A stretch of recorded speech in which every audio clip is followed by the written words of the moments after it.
Alright, I've got a 2013 Chevrolet Malibu. We're going to be replacing the engine in this here. Now, if you happen to have one of these cars and the engine fails on you and you have the 2.5 liter, which is in this one, then you're in luck. These engines are actually quite a bit cheaper than the 2.4 and some other engines, but even the transmission itself is not that bad expensive. I've got a engine that I'll show you here with 45,000 miles on it, and it was around $900 with tax and everything.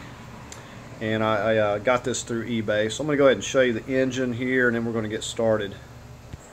Okay, so here's our replacement engine, and you know, when you get one of these, you'll want to check it over for damage and everything. Everything looks good. You know, it's got a lot of salt rust and stuff on it, but that's to be expected. It came from up in Michigan, and you can have that, you know, with very low miles. But what counts is how it works. So everything's intact. The intake looks good, and other than putting another exhaust manifold off the other engine and putting a new gasket on there, probably not going to have to do a lot of swapping here. So anyways, we're going to go ahead and get started at this point. Now, before you start any job like this, you want to take it, if you can, and just clean the engine really good. You know, take it to a car wash, whatever, top and bottom. It's just going to make it a lot easier when you're working on things to have a lot of that dirt and grime off of there. So that's, you know, the first thing I like to do. Okay, and we're going to get this negative loosened up. For starters, you'll notice that they've got the wrong battery in here, and we're going to have to replace that. Now, something's going on with these wires as well. I'm not real familiar with this setup, but I'm pretty sure these don't all attach up here. So we've got this cable over here we're going to have to get to. Not for sure. They said what's going on. They put the wrong battery and kind of made things more difficult. So I'm probably going to take this here loose.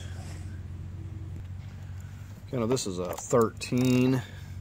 This is a 13 as well. We're going to disconnect those and label them just to get this piece up and out of the way. You see how we got the wire running over here, and we got this wire running over this way. So we're going to disconnect those as well. But like I said, they did it this way because this battery does not fit the car, and it's just a way of getting it to work, I guess.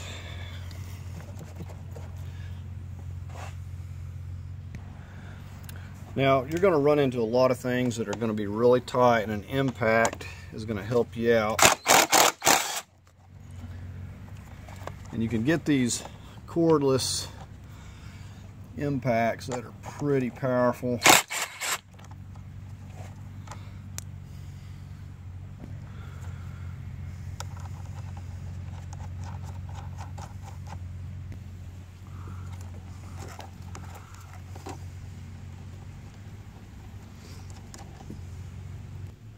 Okay, and we got these little ones we got to take off here as well, and just label everything.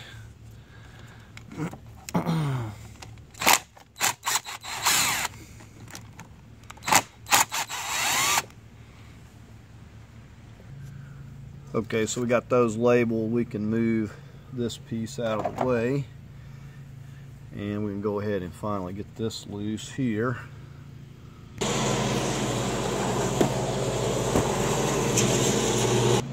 I'm probably going to be hunting down another battery box, but in order to fit that in there, this was pushed over, and it's got this all distorted, so, and the computer's pushed over to one side. Probably going to have to hunt me down another one of these.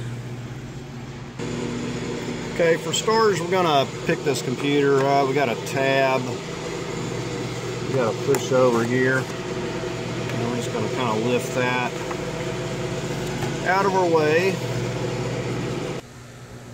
Okay, we're going to have some wires on this box that we're going to have to get the clips. Got one here. I just kind of squeezed it with needle nose. We've got one right here. I use this tool so much I've actually bent it, but okay, we might have to unclip that actually. That is really stuck. So it's got a clip here that we just need to undo. That does not want to come out of there. I'm all but certain that would break. Okay, we got one more down here. You can see. Let's see if we can't get it loose. Oop, about lost the camera there. But there we got that one. Okay, I believe we've got most all of the clips. So we've got a couple of 13s here.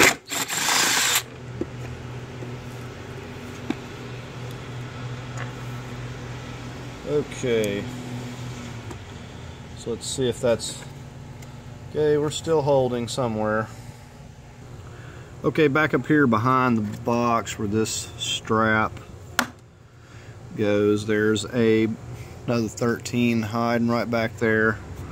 So we're gonna get down there and get that one out now.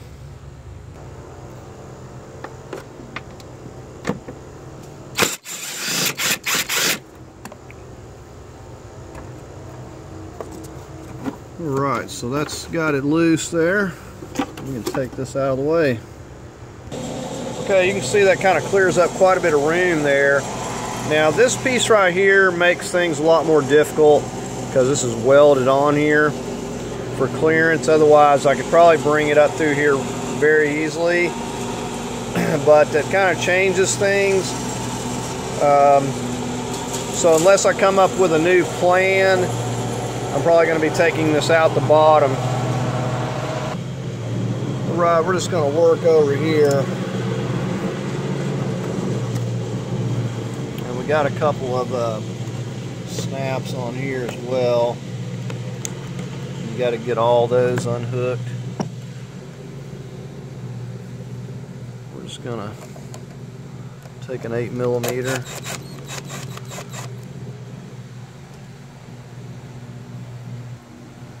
Got that unclipped. Start disconnecting some of this. Man, that really is on there.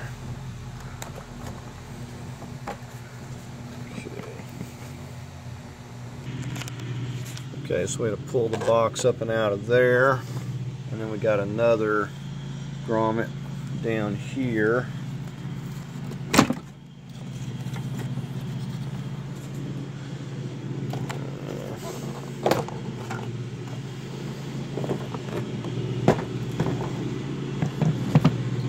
There's where they fasten in.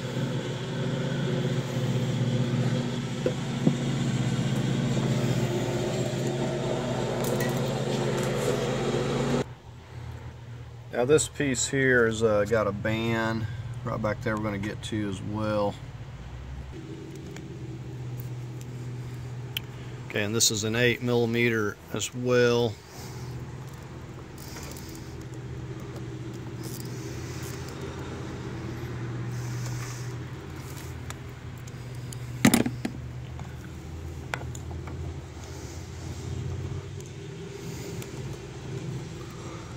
Should be loose enough.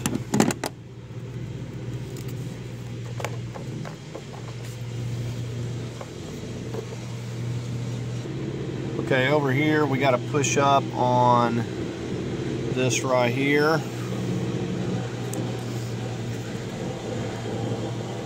And then we're going to push that hose back.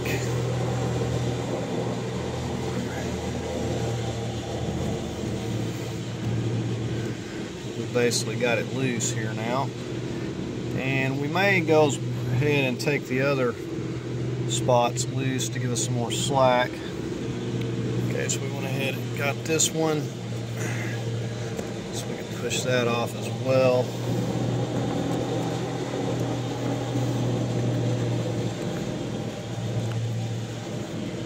Now we see we have those loose, and that should be everything. Let me double check. Okay, so other than a grommet, that's got it. Now we have that up and out of the way. We're going to go ahead and disconnect this vacuum while we're here. We just need to pull up on this red connector all the way. And that should come out of there. So we got that disconnected. This has another connector that routes up over here. We're going to push that up. So that just runs under these. We're going to get this out of the way so it's less likely to get damaged. And we'll just disconnect that other side over there. Okay, so this side connects over here with a little white connector that you pull up on. And then we can take this and get it out of the way. Okay, we got our fuel line and fuel return. We're gonna go ahead and push this back, push down on this like little part here, and give that a push off there. So you push down after you pull this back.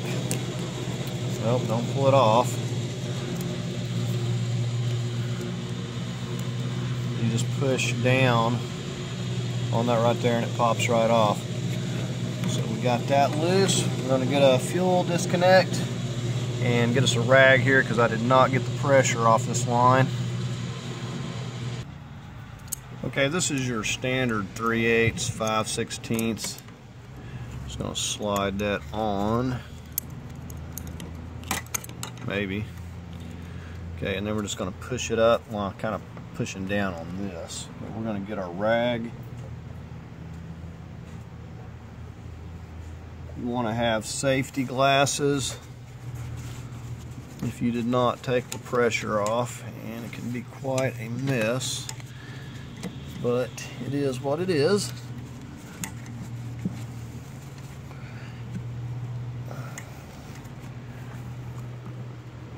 Sometimes you got to work with these a little bit.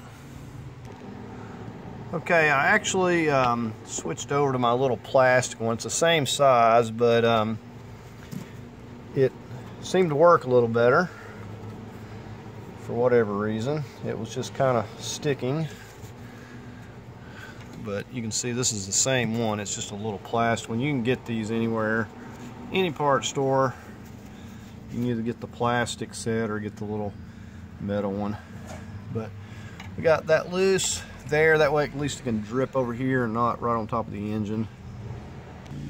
Okay, there's not really much else we can do up here right now, so I think we're going to go ahead and start draining the coolant out. We're going to lift the vehicle up, get the rear wheels chalked, and just basically start lifting the vehicle up here so we can start draining the coolant out first. Okay, we've done this on both sides. As you can see, I've got blocks here, and I've got my jack lifting it here at this part. Now what I'm going to do is I'm going to come up here and put a jack stand in front of this for backup. I'm going to remove the jack, and I'm going to put a jack stand up here in front where the blocks are as well. Okay, so here we have it. I actually had to add another block here to get the height where I wanted it. But now we've got blocks and jack stands. So we're going to go ahead and start popping these wheels off here first. Okay, so we got our 19mm. Let's see if we can't get these loose, maybe if my battery ain't dead.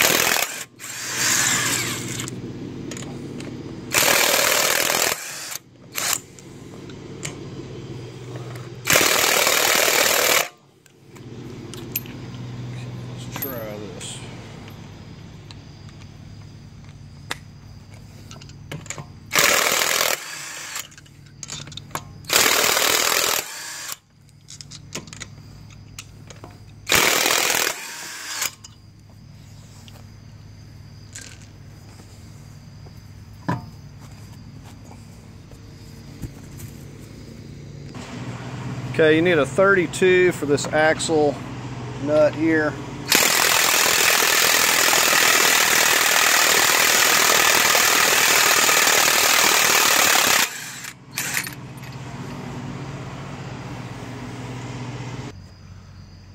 Okay, the next thing we're going to get on is removing this rubber piece from this brake line, popping it out of here.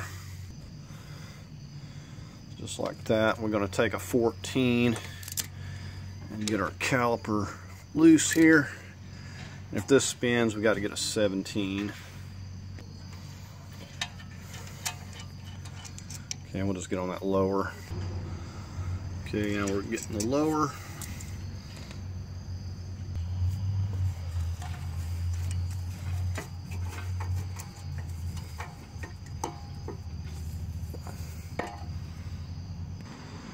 Okay, and as you can see, we kind of just got that wired up as far out of the way on that spring as we can get it. Alright, so we're going to focus on removing the components from off the knuckle here. I've got an 18.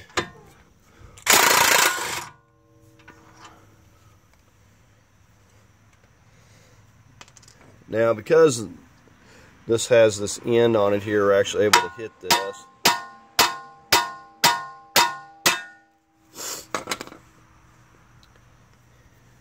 And we'll just place that back on the end.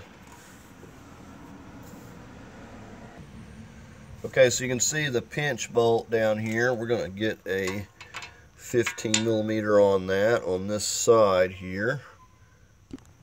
Now over on this side we're going to hold it with the 15 so it doesn't spin.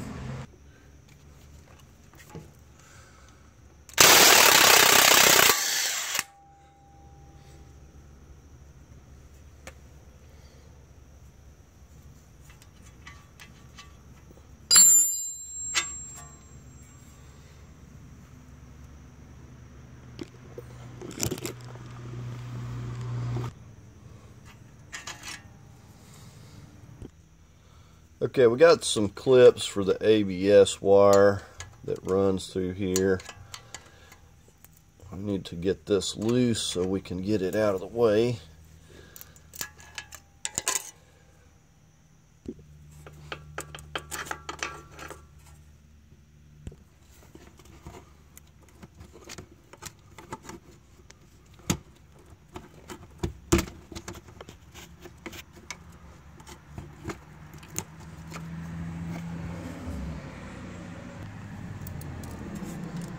We've got a 10 millimeter to remove the ABS.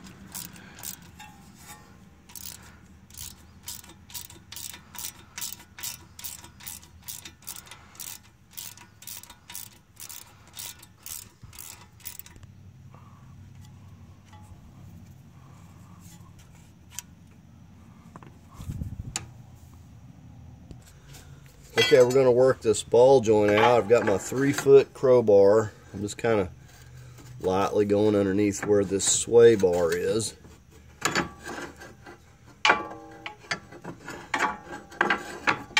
And it doesn't take a lot to get this popped out.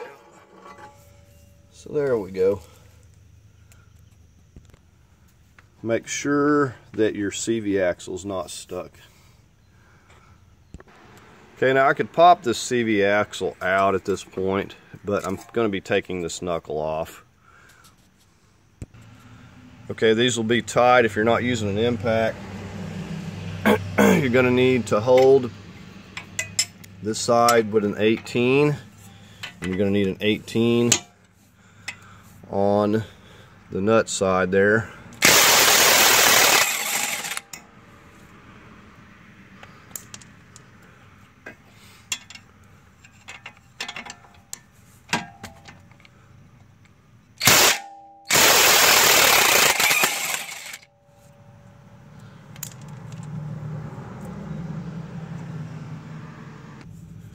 And lightly tap these bolts out.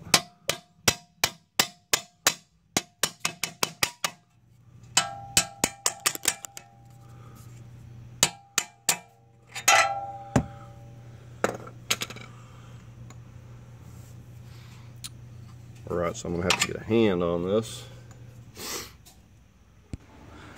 Alright, so we should be able to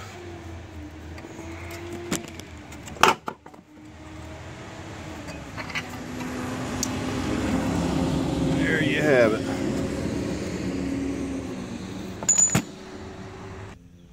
Next thing up, we got to remove this stabilizer length.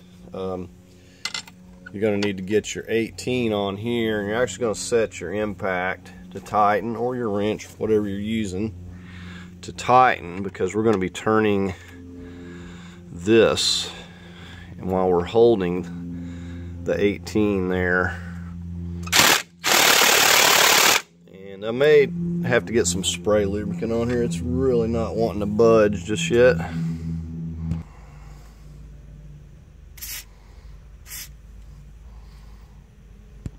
Okay, and just to show you what happens when you put the 18 on the nut itself and try to loosen it.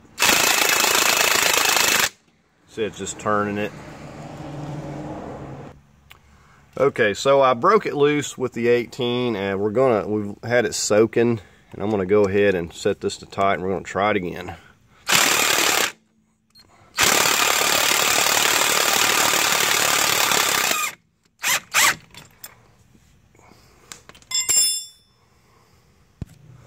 These are like never as hard to take off after the first time. They're just really just stuck on there more than anything. Okay, you can see we got most everything loose now. The CV axles, I could leave them in there, I suppose. I'm going to be dropping the subframe, but we'll probably be removing those so as not to damage them. Okay, and like most vehicles, the plastic is usually missing, but there is some left.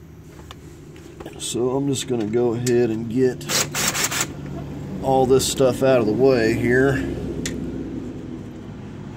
And that includes the front up here as well. Okay, and I've got an assortment of screws along the front of this subframe to the bumper. We need to get all of this here loose.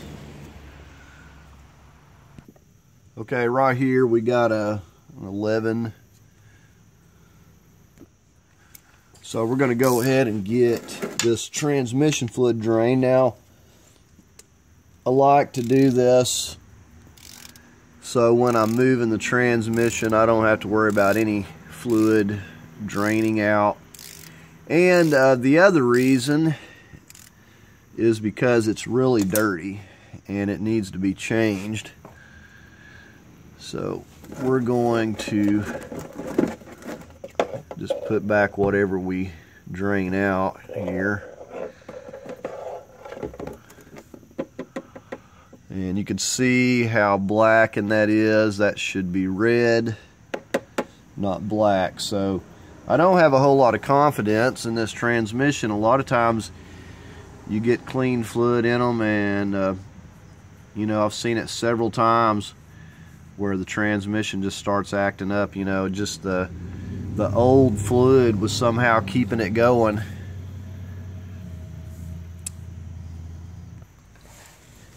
And changing, some fluid's not going to get it all completely clean, but it'll be a whole lot better than it is now. So go ahead and get that plug back in.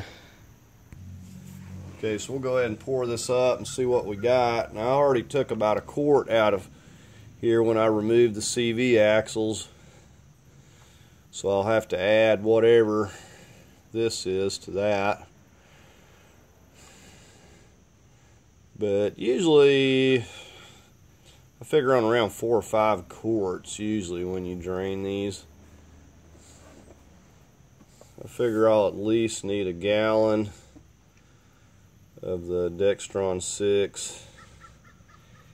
Yes, it's looking like we're right at about just a little over 3 quarts. So it looks like it's going to put us at about putting a gallon in here, putting a gallon back. Okay, with the other added to it, I'm slightly over 4 quarts. But I'm thinking 4 quarts will probably get it done. Okay, we're over here on the passenger side. I've just got a piece of 3/8 hose, and I'm going to run it down here into a bucket, or a jug rather, and we're just going to start draining this out, and I'm going to put a pan under here just in case. Okay, so I just got it going into a bucket here as it's dripping a little bit too, and this seems to be working out the best. Now once I get it drained down enough, we'll pop that lower hose and get whatever remainders in there. Okay, while we're waiting on that to drain, we're going to go ahead and start taking this upper hose loose.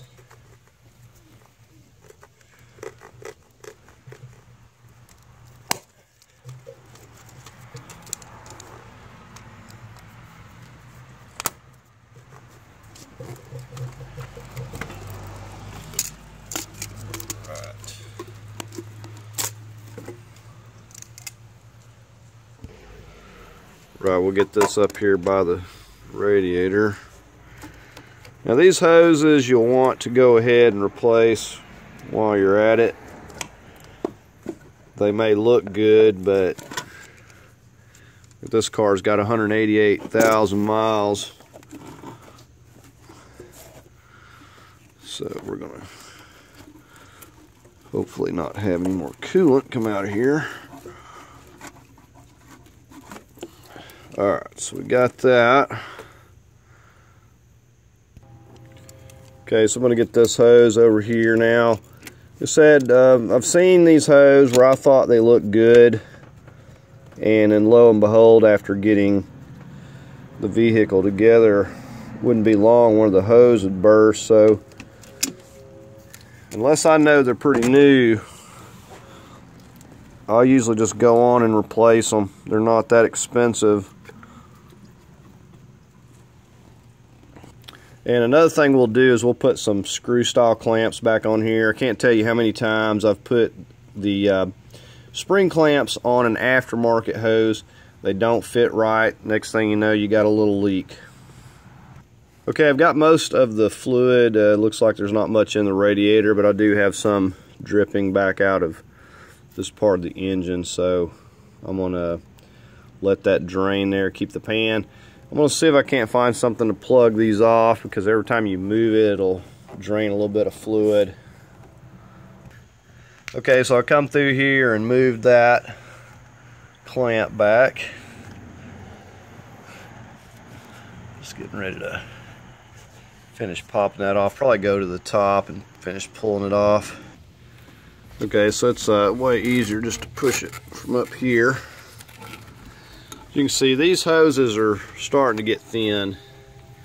So I've got the ones I'm replacing is this one and the one up here. The other ones I don't worry so much about as far as the smaller ones, but definitely going to replace the bigger ones. Okay, so we're going to get in here and get these heater hoses disconnected next. Alright, so we got a pick tool. Alright, so we're just going to give that a pull. Sometimes they'll pull completely off. And we got the one below it. Let's just get this one first. Alright, so you should be able to pull it back, but it may in fact be stuck. Let's see if we can wiggle it off here. But with it pulled back there, essentially it's not being held anymore. Okay, so I got on this side where I can get more leverage, and you guessed it, more coolant. So we're going to let that drain into our pan down there.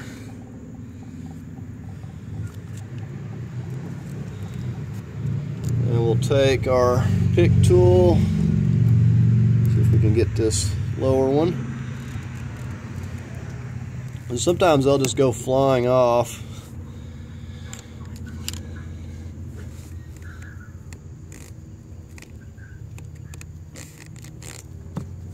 Alright, so there's that one. So now we got our hoses disconnected from there. I'm going to be swapping them over, so I'll probably just take them completely off. Okay, so now we're going to disconnect our hoses up here. Like I said, I got to swap them over anyway, so I'm just going to go ahead and get them now. These clamps are really pretty tough. Okay, and we'll get this one back here.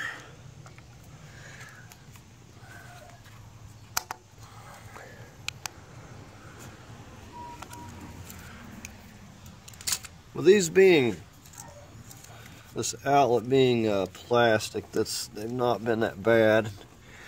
Now when they're aluminum, they really like to stick. None of these have been bad.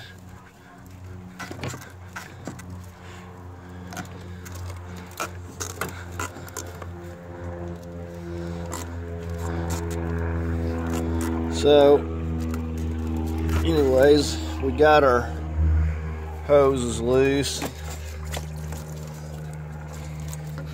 Get these out of the way.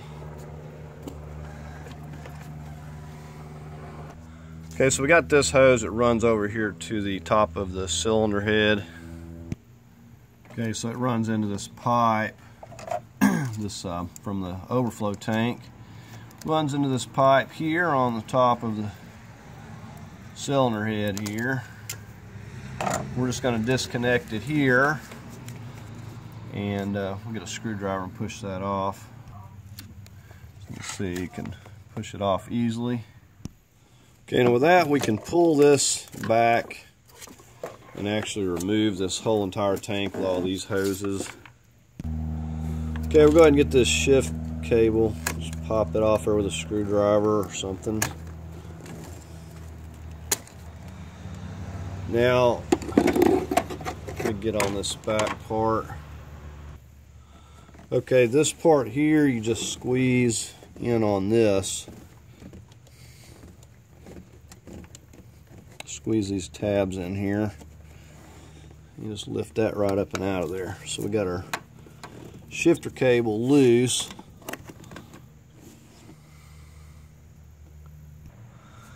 Okay, I want to focus on some of these wires that are running. You see this one goes down to our rack. So we're going to unclip it from there. We got a 10mm right here. If you can, we're going to label all of these.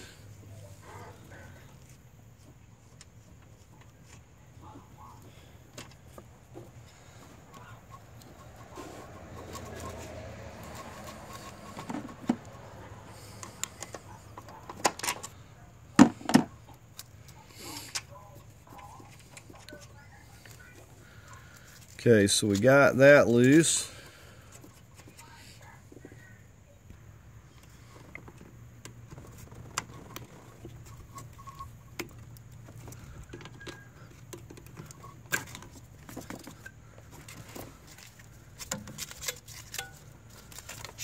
We've got a couple more clips here. We got to make sure we get all of them. Alright, so we got that loose.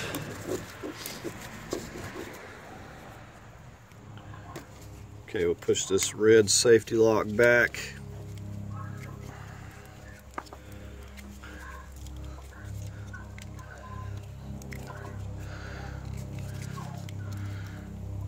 Alright, this is obviously stuck.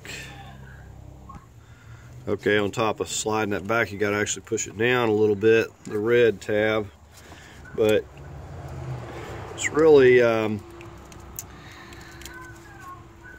caked up with dirt. So I'm having to work it out of here.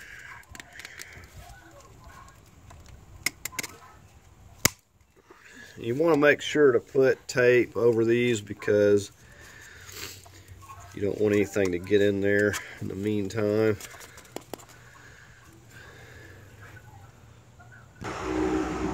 See, I don't trust that a lot of this stuff's in the right spot but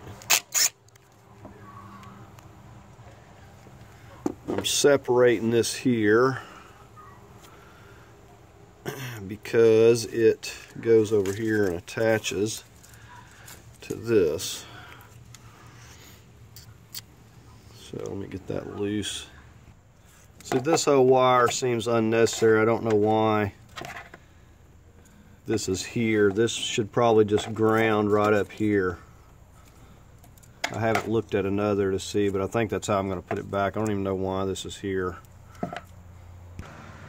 Okay, so maybe that's where it's supposed to be. I don't know, but I'm going to put them back there. I don't see why that wouldn't work. Okay, so we pan around here. We've got a 10mm that's grounding to the negative for the battery, and then it's got the ground that's running over to the transmission. So I'm going to take that 10 right there loose.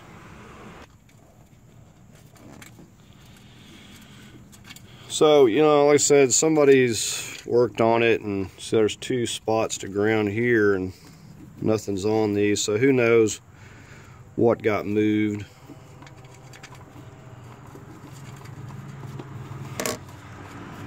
That's the importance of labeling things.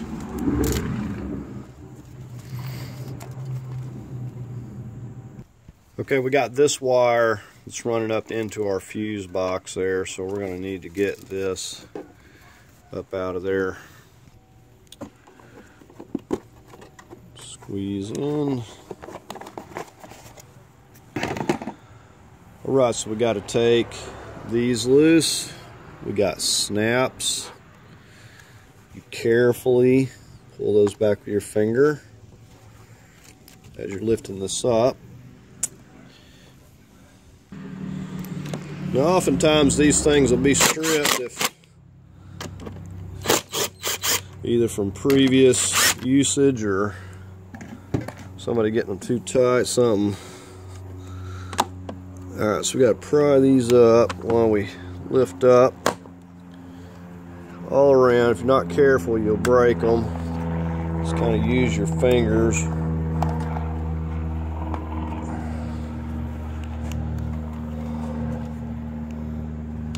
Alright, can't quite get to that back one there. Okay, got me a screwdriver.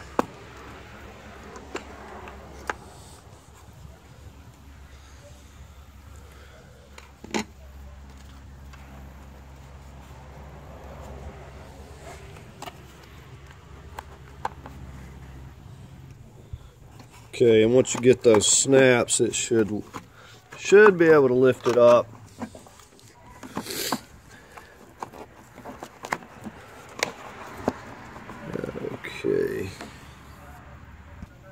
Okay, so not a lot of slack, but once you have that loose, you can pick up this side and that one come out. We're just going to leave those in place because we don't actually need these over here to be loose, just this one.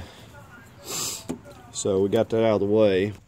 Okay, so we're not doing anything in any particular order. We're just getting just one area. We're just concentrating on at a time, getting the wires loose, whatever is attaching to the frame. We're going to be removing these lines from the transmission, and we'll cap it off. I believe these are 13s. It's much easier to remove them right here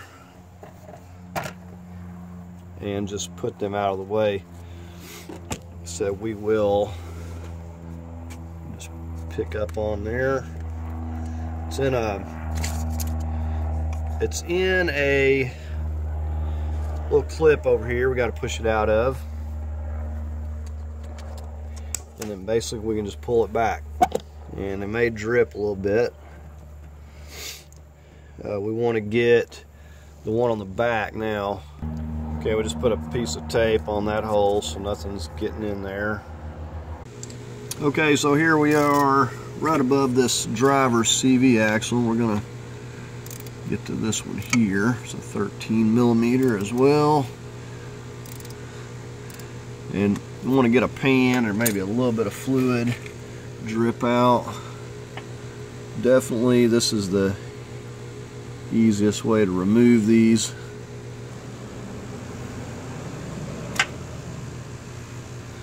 Alright, so nothing's dripping out of there. Now we'll just carefully try to work these lines out of the way when we go to lowering this. But we shouldn't have to disturb them anywhere else as far as except where they're clipped in at. Now since we're here at it, we're going to pop these clips loose, and more than likely these will all break, but we got to get it loose. So we're going to work on that. Okay, so there we have it. We'll just kind of tuck this over out of the way. Okay, we're underneath the steering column here. We put a paint mark on this. We need an 11 millimeter, and you need a little bit of an extension here to get to this as well. And it's pretty tight. I switched over to my half.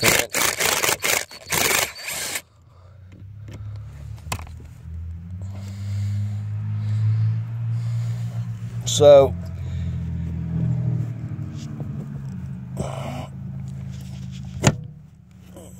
we're just gonna make sure we don't turn that, and we're gonna line it back up with our paint mark when we put this back.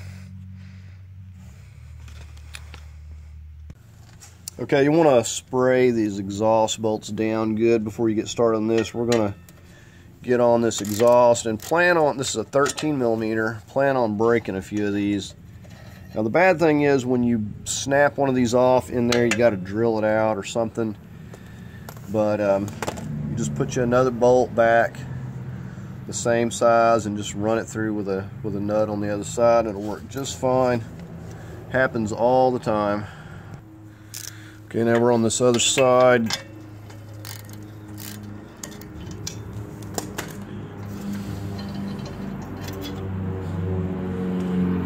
Right, now you notice we got an O2 sensor that we're going to have to disconnect before we can drop this down as well. Okay, working our way back, we got another 13 right here that's supporting this.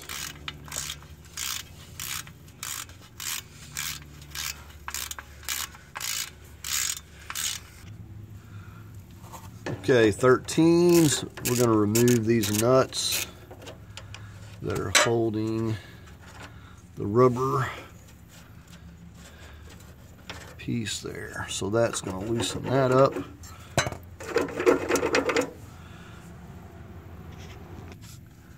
Okay, now we're back here at the muffler. You'll note the jack stand I've got just supporting this piece back here. These are going to be probably the worst ones. See, there we go. Got one that snapped off. 13s as well. This one on the other side appears to be cooperating. But spray lubricant a lot of times is not going to help if it's just too far rusted. But so what I'm talking about, I'll have to go in and drill that out, or try to punch it out actually, because it comes through. We'll go through with a center punch and punch that stud out of there if we can. A lot of times I have to drill them, so, but we'll see. Okay, so I'm up here on top getting this O2 sensor disconnected, and you'll notice this is loose. It was connected here and I yanked it off of that clip. Now right here is a safety lock. You have to push that white safety lock back and give that a good tug there. You're going to think that it's not unclipped, but it's just really stubborn. It's stuck. So we got the gray one running down to that. Now we do have another one right here that's going to the upper manifold, this O2 sensor, and it probably had a safety lock as well, but it's gone. So we're just going to go ahead and disconnect that while we're at it. Okay, so we got it everything disconnected. The plan is we're going to pick it up off of those studs, and hopefully this will fit through here. Otherwise, we're going to have a little bit of a situation. Alright, so I'm just kind of guiding it back.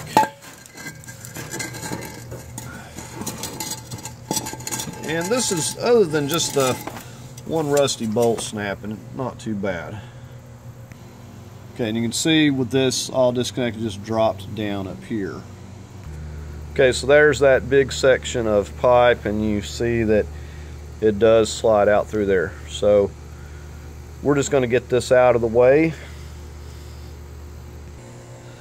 Okay, now I'm going to be removing this and the manifold because I need to get the AC compressor out of the way. I just wanted to make a note that this is supposed to have a bracket and a bolt going in it. It looks like that that one is missing, so just be aware of that. Okay, we're going to work on our heat shield. We got 3 of these 10 millimeters.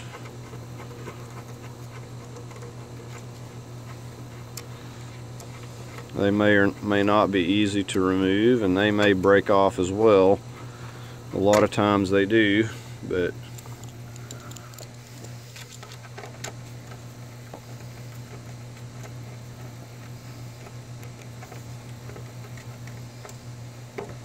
okay, so there's those 2.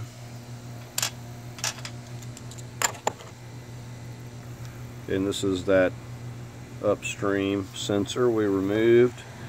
You can look down there and see the bolt. Just a minute. Okay, so here's our bolt down here.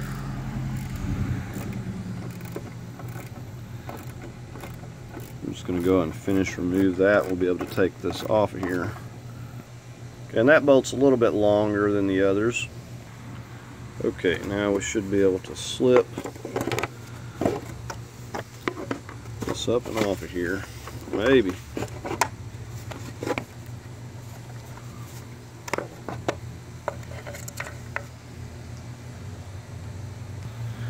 And I mention this in about every video I make. When you're taking things apart, always put your bolts back where they came from if you can.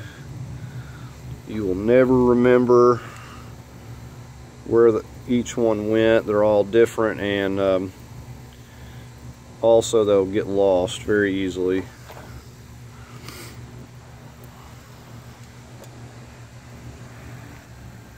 Okay, now you should have 3 15 millimeter nuts, and so there's no nut on that bracket down there, so I'm going to have to get a hand on this when I get it loose, or it's just going to fall.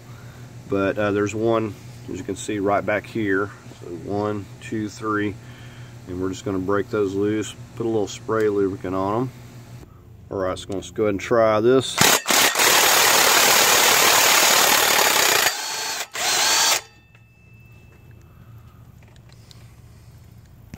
Okay, and I left that back one barely threaded, so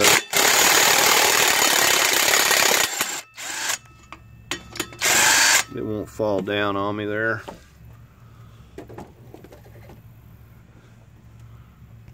Alright, so I just went and took that out through the bottom. I've got a big bucket of bolts and nuts. I'll find one to fit that. I'm all but certain this gasket, it's got a ring gasket, and it's probably not good either. Okay, so said this is going to enable me to get to that AC compressor, because when I'm lowering the engine, I'm going to have to scoot it over and avoid pulling it down. And this exhaust manifold is better than the one on the engine I got, so I definitely want to swap this one over, and of course we'll get a new exhaust gasket there.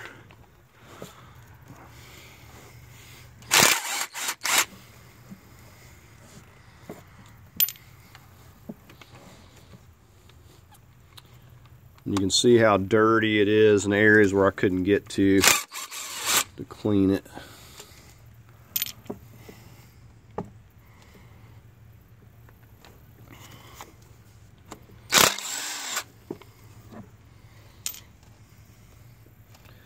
Okay, so I'm just going to get to these other two here.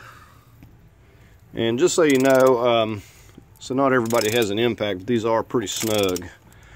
So yeah, it does make it a lot easier if you can get yourself either an air impact or a cordless, you know, for the areas that you can get them into anyway.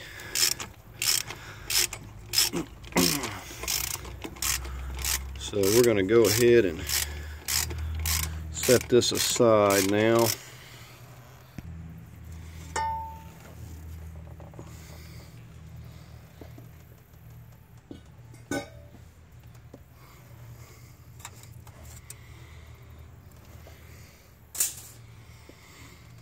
Okay, so that clears up a lot of room here.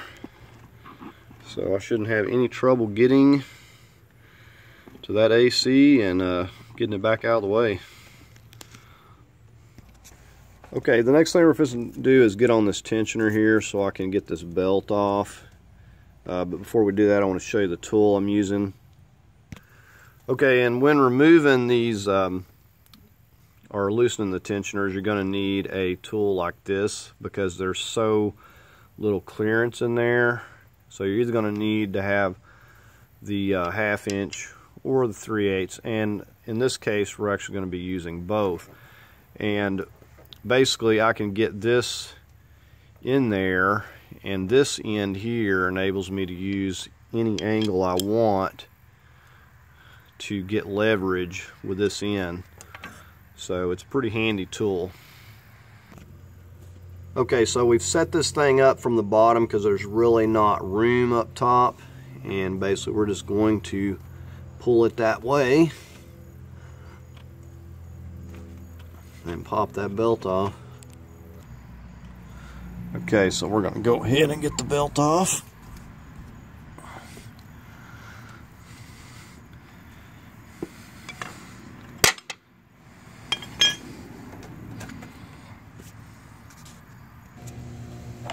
Okay, with that belt off, we're going to focus back on this AC. Got some 10mm bolts here on this heat shield. Let's work on getting these two out. Okay, we got one more on the bottom here to remove, and then this will be ready to come off.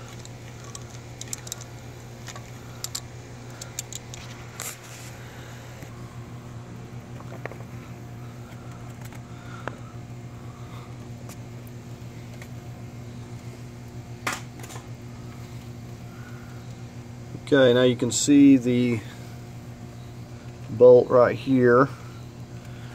It's bolting it to the engine.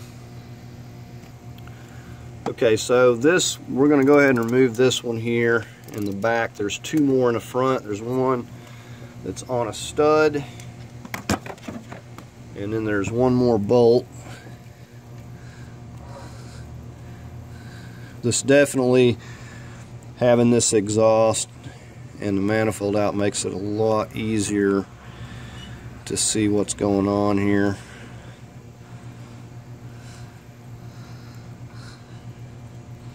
So there's that first one.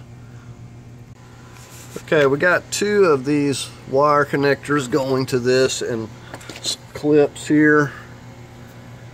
We need to go ahead and squeeze that. And then we got one more. It's right there. And we've got, just remember the purple one goes on the side and the white one goes on the bottom there. Looks like they Might be a little bit different, but they've got this clip here. We need to get our little tool over here and pry that off, and then we'll have that wire clear of it. Now I'm going to also support this with a bungee strap or something. I don't want it just hanging down and bending the lines up there or anything, so we'll get something and support it a little bit. And here's our bottom 13 millimeter. I'm just going to go ahead and take that out while I'm here at it. Okay, and there's the lower bolt. Okay, you can see this one's a little bit harder to see from this angle. The one that's on a stud here, we're going to try to remove it there without moving the stud itself. Okay, so the studded bolt is right under here where this O2 sensor was clipped. I couldn't really get a good angle to get at it from beneath, but I'm just getting my 13 on here. I can actually get to it from here, and I think that this is going to slide back enough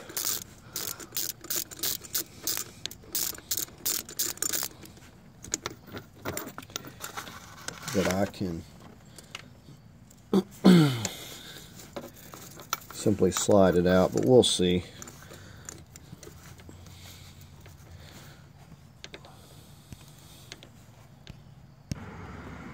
Okay, so there is that nut that I took off of there, and that'll come off too. Now you can actually see the stud, and we may have to get an E-torque if we don't have clearance and get that out. We're going to see what it's going to do though. It's not liking it. I think we're going to have to remove the stud. So let me go ahead and get my, I think it's probably an E8. Well, my E8's a little bit loose, but it is moving, and it wasn't that tight, luckily, so I'm not really sure. It may not even be an E-torque, it may just be a hex, but this is getting it. So yeah, I believe it's just a hex. I just couldn't see it earlier, but this is getting it loose anyways. We're gonna just finish removing that entirely, and I'm gonna get a bungee strap and kind of hold this up. Okay, after about going through every size I had, I determined it's a 5 millimeter socket that fits it.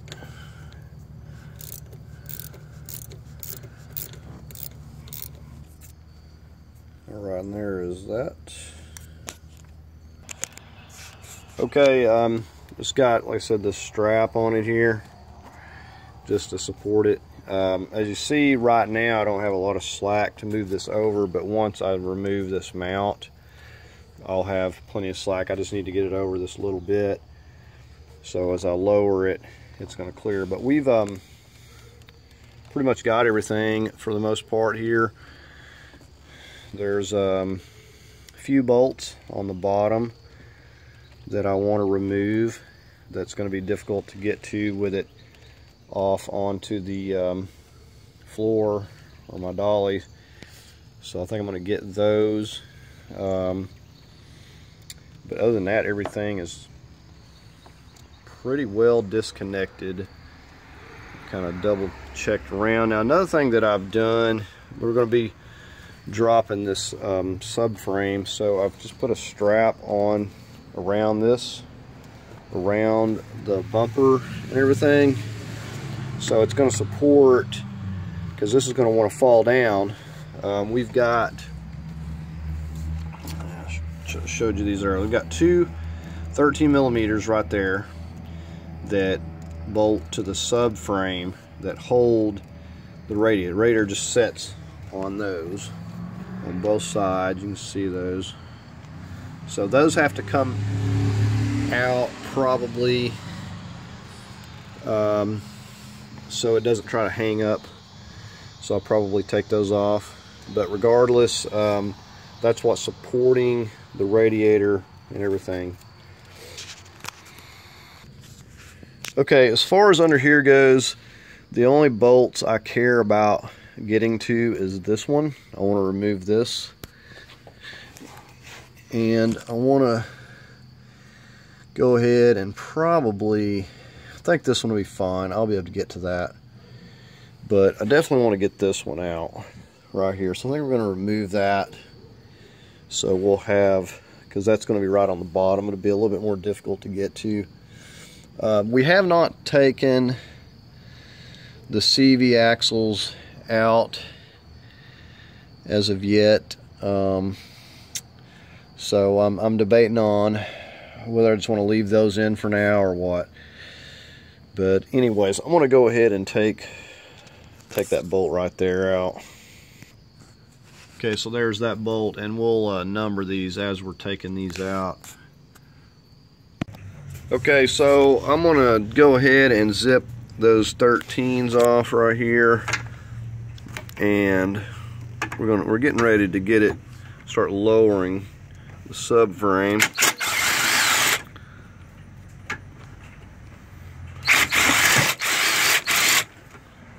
We'll just get that other side there now.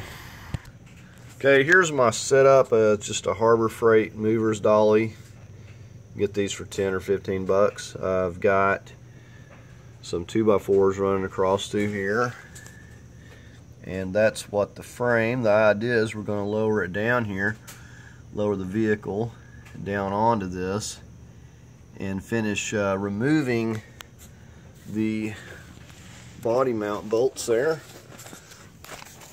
And I wanted to show you now back here, as you got this piece that runs over here to this brace, and then you got the bolt that comes through here. So we're going to remove that one first, and then the same thing over there, and then we will get on the front and remove this one. But we're going to go ahead and lower it on down.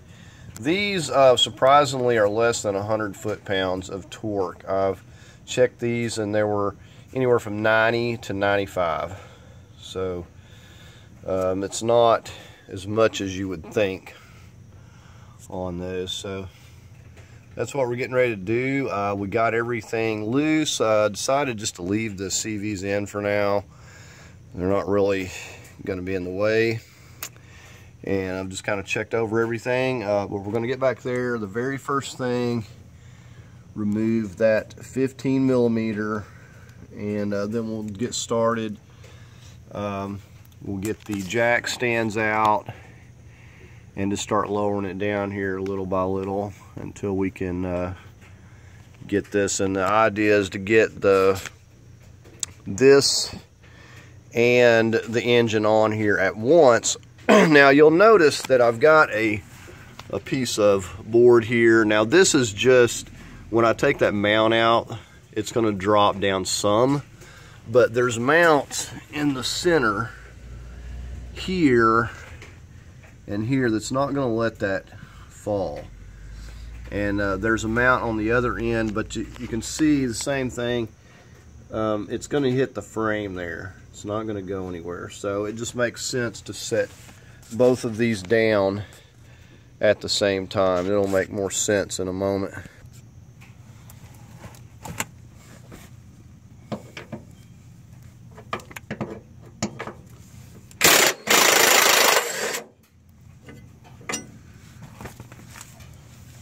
Alright, so we'll get on the other one. Okay, now these big ones are 21. Now I don't want to take this loose, so I'm just going to loosen it up slightly. That way when I get it down here lower, I'm not going to have to fight with it. So I just want to loosen it up a little bit for now. I'm going to do that to all of them here. Okay, now we're just going to loosen the ones in the front just slightly on both sides.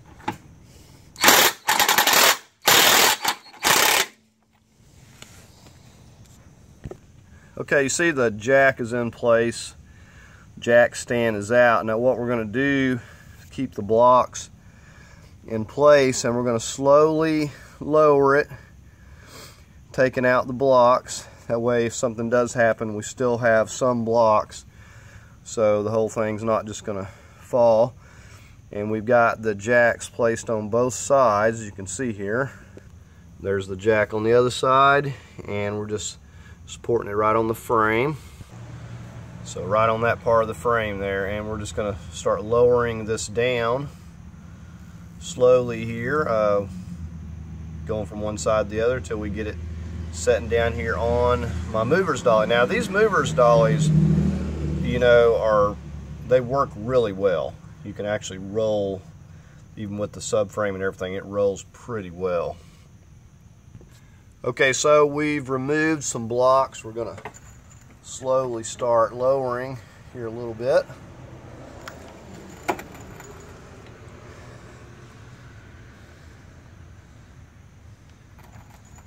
And we're going to go to the other side and lower it some more. Right, we lowered the other side, got it a little bit level. I'm going to come on down with it on this side. Okay, if you remember the jack stand that was supporting the exhaust, I did have to lower that down as well.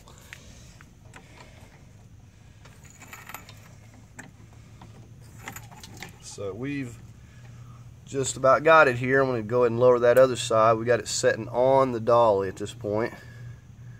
Okay, so it's setting on our movers dolly, as you can see. We're going to go ahead and go up top at, well, we'll just go ahead and finish removing the body bolts down here first. Okay, so I'm just working on this front one here. And the only bad thing is, because it's down so low, I can't get my impact on it. But we still got plenty of room to get in here with the ratchet and do what we need to do. So I'm just going to finish removing this long bolt here. Okay, so we just about got the first one out here.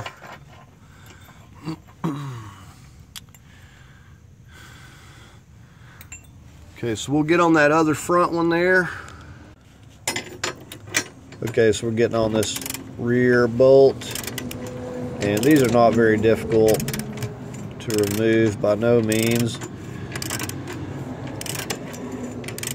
We're going to go ahead and get the other two bolts on the other side, so it's resting on our cart movers dolly. And once we get this out, we're going to go ahead and hop up top, and we're going to take all of those 15 millimeters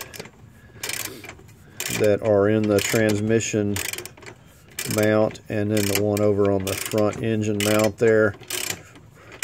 We're going to take all those out, and essentially that's going to drop it down. It said the engine pretty much just sets on the frame, but I did put a piece of 1/2 inch plywood on this transmission side, and then put a little bit of cardboard on the engine side just to give it. Now that was just that brace goes across the exhaust there. Okay, so there's what that looks like, and so I'll just get that plumb out of the way, and we'll hop over on the other side. Okay, so we're just going to start over here with the transmission, and because we're dropping it down, there's no need to remove this other part.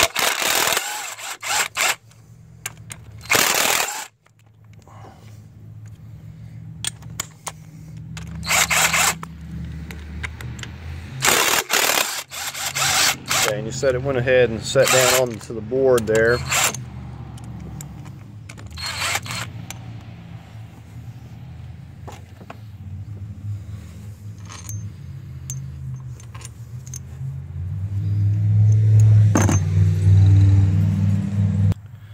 Okay, these are all 15s as well.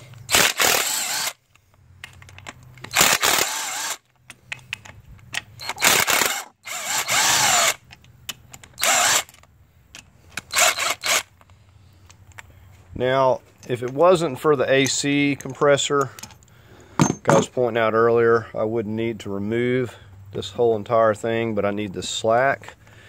There's a 15 back here, you can't see it,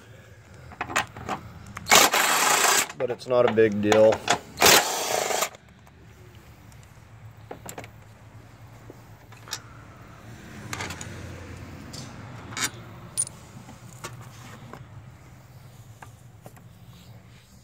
Now we should be able to get this clip here and get some slack. Okay, so I unclipped it here, and it's not a lot of slack, but it'll give me enough when I'm lowering this. I can get the AC compressor out of the way. Okay, so the engine is free, and let's zip tie that up there for now. So we're going to go ahead basically at this point and just start lifting the car. We're on the frame down here, and we're just going to lift it evenly on both sides and basically start lifting the car up and get the engine clear. Okay, so we have to do this evenly. We don't want to get anything caught, and we're just going to be double checking, make sure that we didn't miss anything as well, make sure there's no lines or wires or anything hung up anywhere. Okay, so really not a whole lot to it. I'm just going to raise it a few lifts and then go to the other side and just keep repeating the process. Okay, I just want to show you as I'm lifting this, so that's coming out. That's where we disconnected it from the steering column. So you see we got everything clear. We disconnected the wires that were up here, so everything's clear. Okay, you can see we still got a good bit to go to get it above the, okay, I do have, give me 1 second. Okay, a wire was just clipped onto the frame there. I'd missed that's going to my lights. Okay, like I said, we still got a little ways to go. We're just going to continue on with it here. Okay, you can see we made some more progress. Everything is, and it looks like, you know, that you're never going to make it to slide it out, but you'll get there. Just keep lifting it. We'll just keep going from side to side. Okay, I just want to give you a view of it so far. See, my strap here is holding the radiator and everything. You can see that everything's clear. There are fuel lines all coming out just like that. And overall on this car, there wasn't a lot of electrical connections to disconnect, actually. So I even left the computer. The AC compressor, I got a bungee cord on it. It's being supported. Don't want to kink my line, and it fit under there no problem.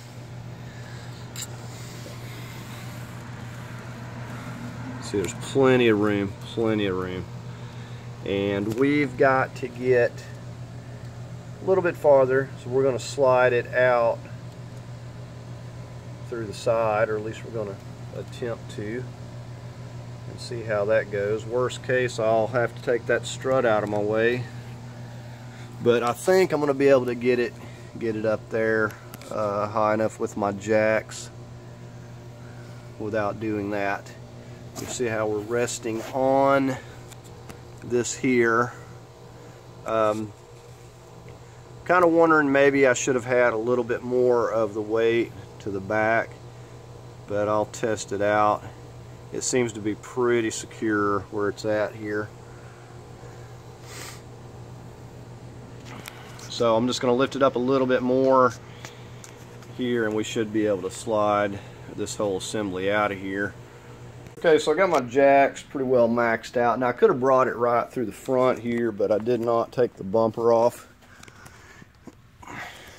But you can see that we've got room. The only question might be if the strut tries to get in my way over here, but we'll see.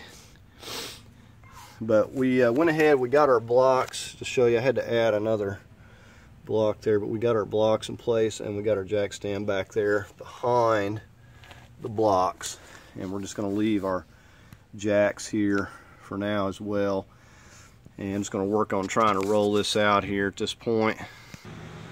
Okay, so I'm just kind of rolling it out. This thing rolls pretty good. However, depending on how much trouble it is, may determine if I don't take the front bumper off, putting it back. Okay, so I did have to raise this side a little bit higher because otherwise I was going to have to take that strut out there. But so far so good here. Okay, so I had just enough concrete to get it out here and turn it sideways, and now I'm getting ready to go up into the garage, but you can see it fit out there pretty nicely. I had to raise it up another couple inches over here. So this weight definitely tested out, but you can see that it moves pretty easily.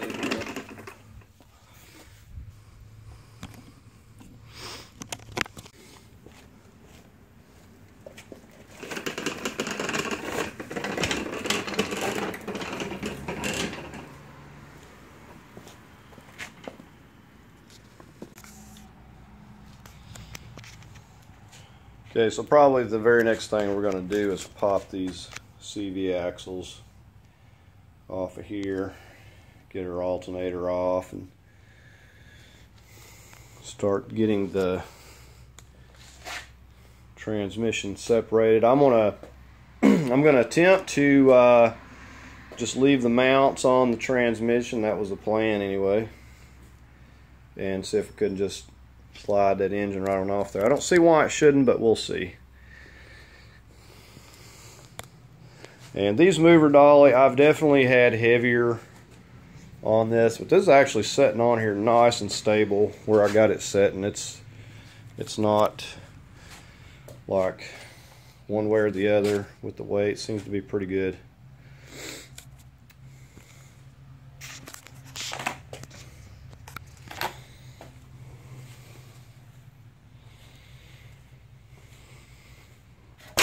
We've got some better light here.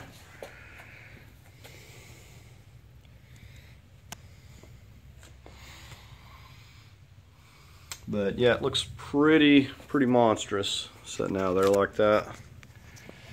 But we got it out and it's actually not too bad. And got our replacement ready to go here, so we're just going to swap what we need and get to work on switching this over. And probably already mentioned, but this one has 48,000 miles on it, so shouldn't have to do a whole lot to it. We'll have to swap the flex plate over, however. Okay, so the CV axle is pretty easy. Just going to take a 3-foot crowbar, pop it right out of there. This is the driver's. Okay, I need to get a little more.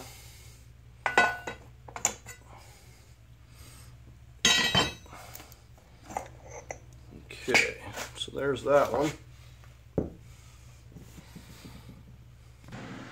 Okay, now I probably could have left that driver's side, but I'm really just kind of getting it out of the way for now. Now on this side, we've got 3 of these 13 millimeters that we're going to need to remove.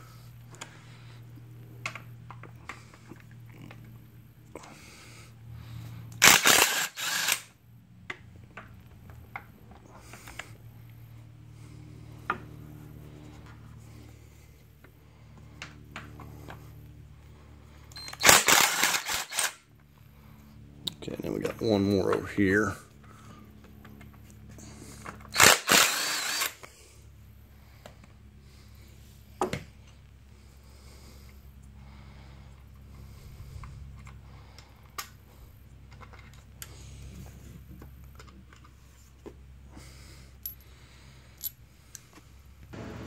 Okay, now you'll just pull this out.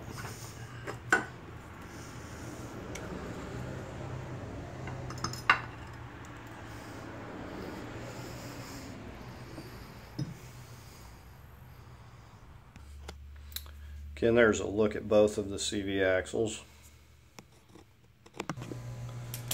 Okay, the next thing I want to focus on is this brace here that's holding the CV.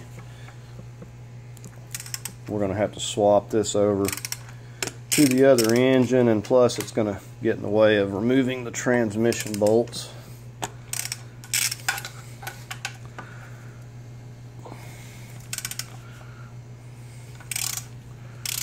You notice I put the other bolts back where they went, the ones holding the passenger CV axle.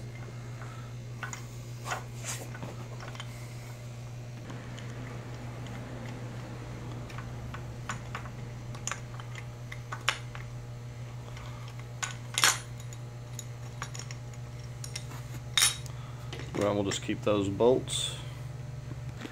Okay, so the next thing we're going to get on this alternator, and we've got a 13, I believe, or a 12. Let me see. 13 it is. Alright, so we're going to get that off there. Okay, I'm going to slip that off.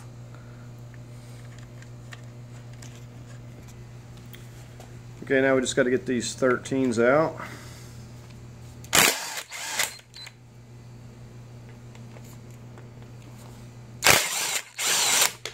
Got 2 bolts and then 1 studded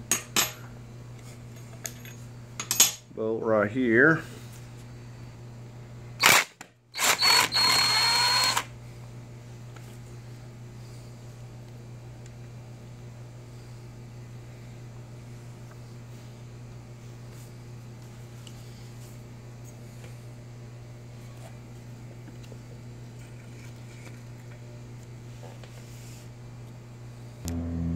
Okay, now we can get on the starter, pull that safety lock back. Okay, I had to push it back with a screwdriver, and it still appears to be stuck. Okay.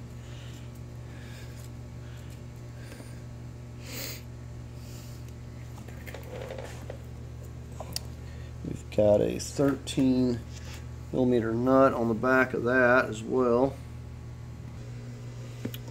Okay, so that right there, it may be a 12, but either way, I got it a 6-sided here and I got it loose. Just going to take that off. Okay, put that back.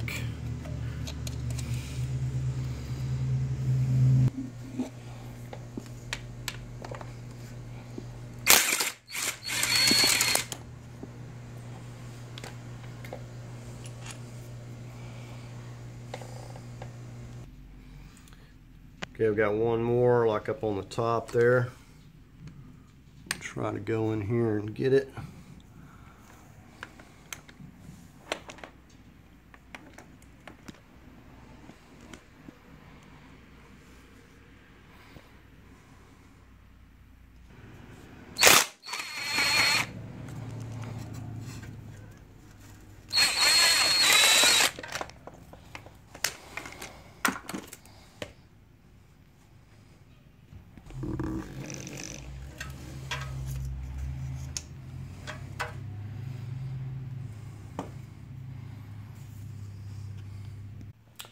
I've just been working on disconnecting the coil packs here, and we're going to just take these out. I'm going to take the spark plugs out because it's going to make it easier to turn the crank and get to those flex plate bolts.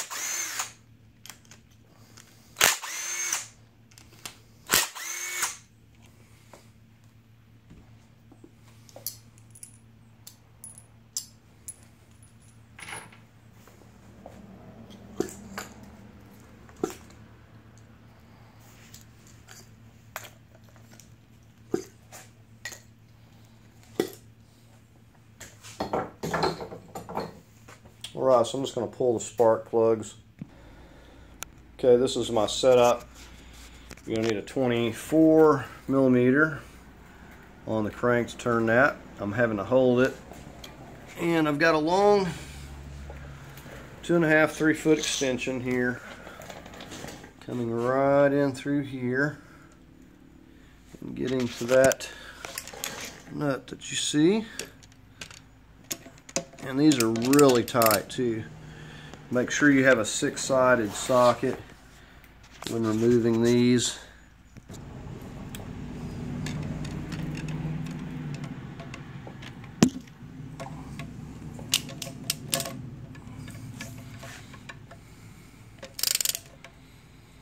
Said these are going to be really tight. You do not want to slip and round these off. So you want to make sure you got a good 6-sided socket. You want to make absolutely sure that you're on it.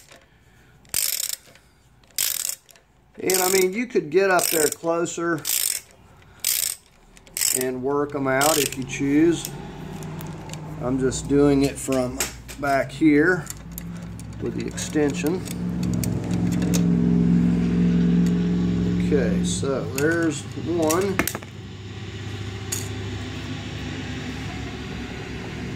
Let's see if I can get you. There's one. Lots of Loctite. Okay, so let's rotate this.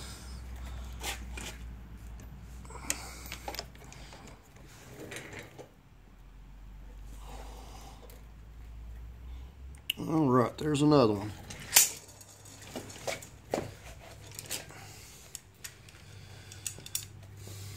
And I was quite shocked at just how tight this was.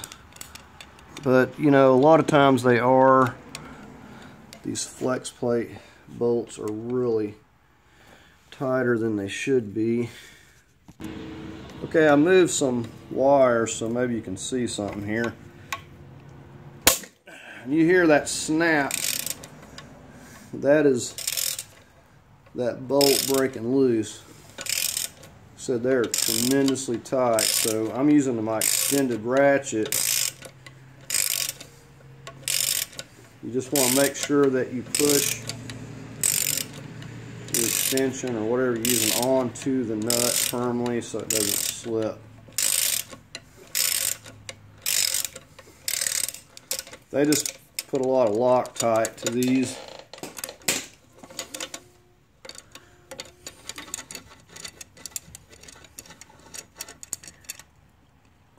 Okay.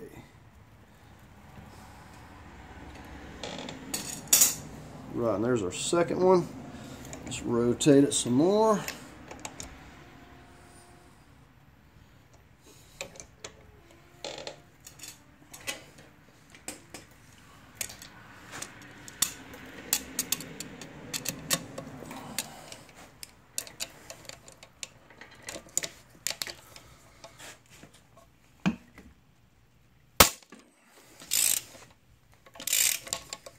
Really tight.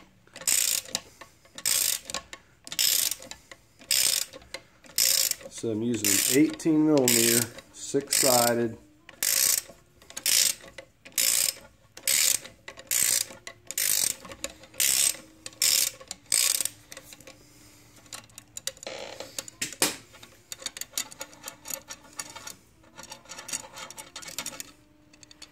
Okay, there's number 3.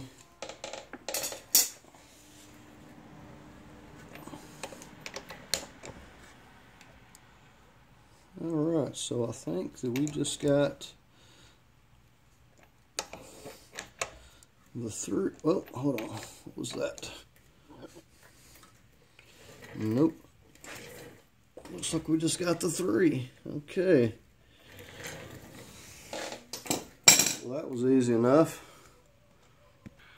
Okay, I think the next thing I'm going to do is I'm just going to go through the tedious task here of taking everything loose and just labeling all my wires and just folding them back over here on to the transmission.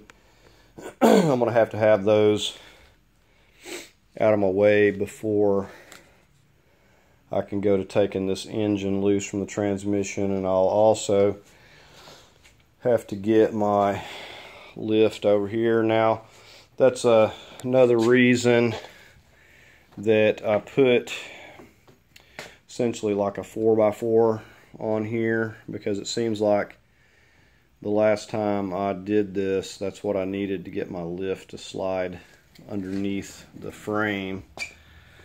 So I knew there was a reason that I had to do that.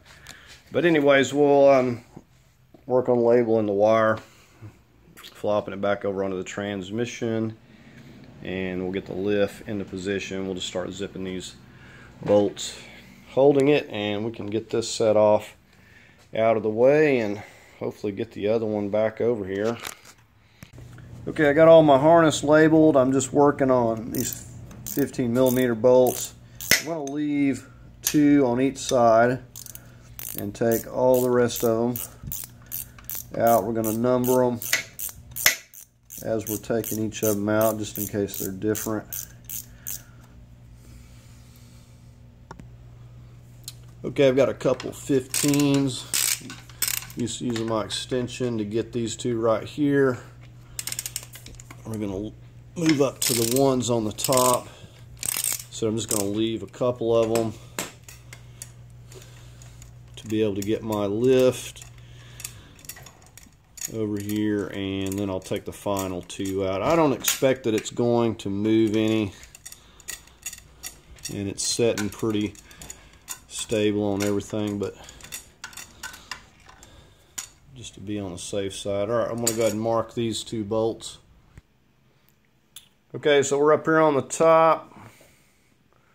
We're going to be going ahead and taking out these 2 15s up here. We got one over on this side.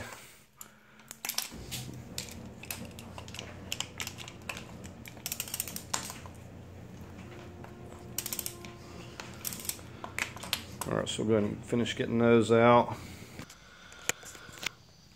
Okay, you got these little zip ties that are in here like this one. I just popped that one out and put a metric bolt in there. I'm bolting here. You could strap it too, but I've got one there. We got one of the bolts going that was into the motor mount there. So probably 3 foot of chain or so. And we've got the other one over there ready to go. However, I got to get the flex plate on it. Now this one's only got 48,000 miles, so I'm not going to worry about this rear seal here. I think it's going to be fine. So anyway, I've got this bolt and this bolt right here. Those are the only ones left. I'm going to go ahead and get the lift over here and get some tension on it, and I'll go ahead and take those out.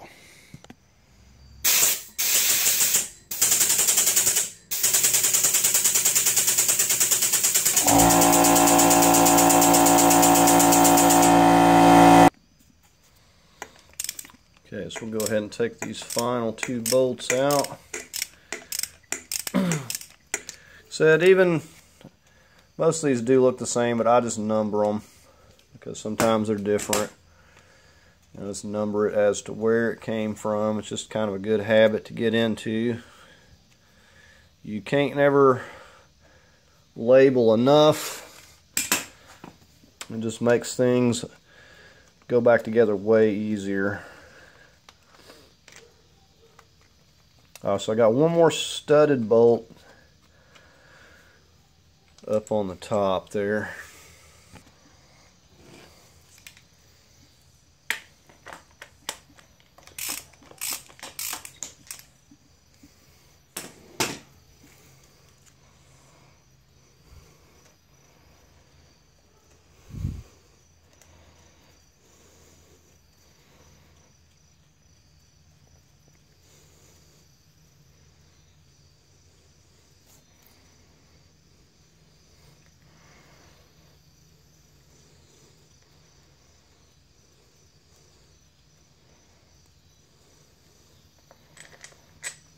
Okay, that should be the final. Okay, so I'm going to start just by kind of jiggling here a little bit and see if it's going to try to separate before I get my putty knife here. Okay, so I just started out kind of tapping this here to create a little gap there, and sometimes you can do that and get it to separate. See, I've got the putty knife in there. I don't want to get rough with this by no means, but I care more about the transmission side, so I got the putty knife there. If you got a little plastic tool, that can work as well. But you see it's coming, it sticks pretty good on those locating dowels, and you can see that locating peg right there. But I'm just going to kind of place this in here, and I'm going to go to the other side and kind of work it loose, kind of doing the same thing. Okay, I just wanted to show you what I've been working on here, and you may have trouble with yours as well, but right here you'll see there's a little bolt that goes here, but right here is a locating peg, and I even took this mount off because I was all but certain that there was some bolt hiding in here, but this was seized up, rusted in there, whatever. That's the one I had trouble with. The rest of it come apart easy, separate out, but I had to take this block and my rubber mallet and just beat the heck out of this thing right here to get it to move. But we got that. So this over here, this side come apart easy, and it's got a little rust on it, but it wasn't like that side. So I was all but certain that there was something holding that. I was afraid there was another bolt, but there wasn't. It was just seized in there. So now that I got that, I'm going to go ahead and lift it on off of here. Okay, so I'm just going to lift this up a little bit. We should be able to easily get this to separate out.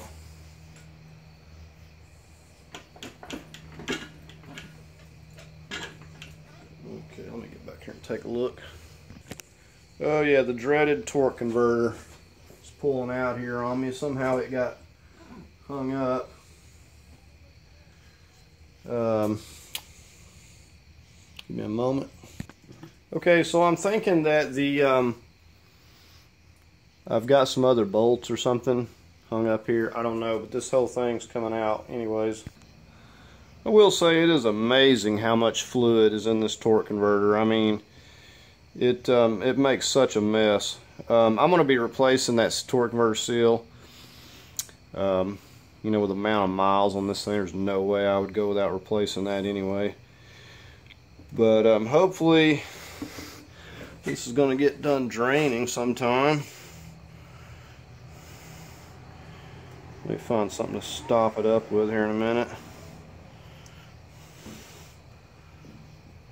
But I'm going to find out in just a second what exactly took place there, because it should not have done that.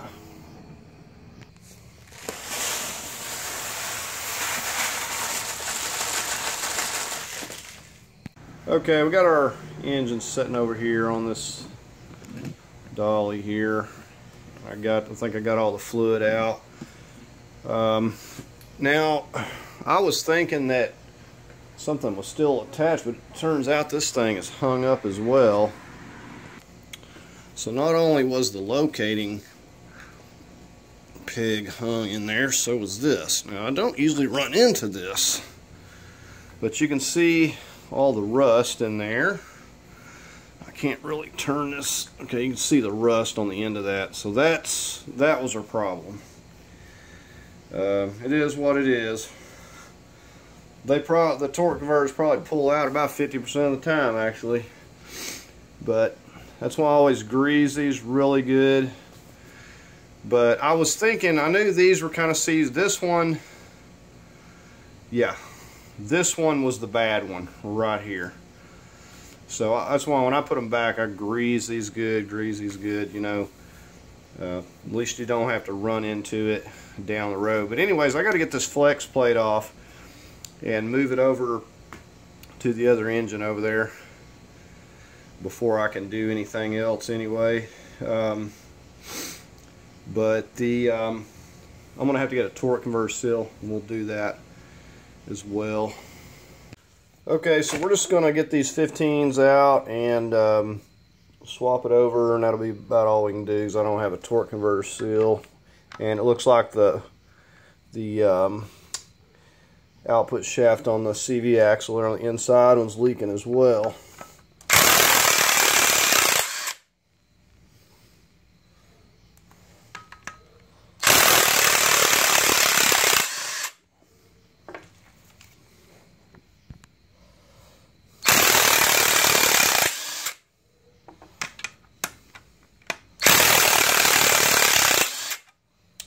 I was going to say, this cordless I got is only like rated 450 foot-pounds, but I mean it seems like 90% of everything. They're really quite powerful. I mean, I'm sure I could use a 1200 foot-pound one, but only in certain situations.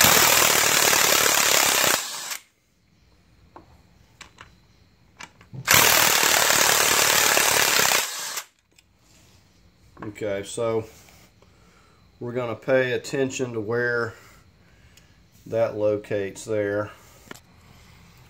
I know sometimes the engines will come with these left alone, sometimes they don't. So now I did take a wire brush over that as well.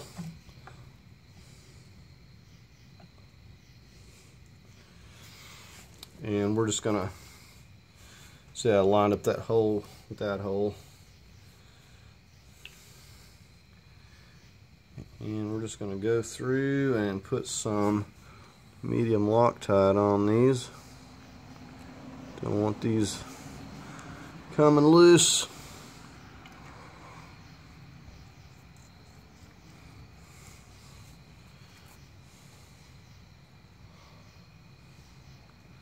Right, so I'm going to get these started and then we'll get the torque wrench out.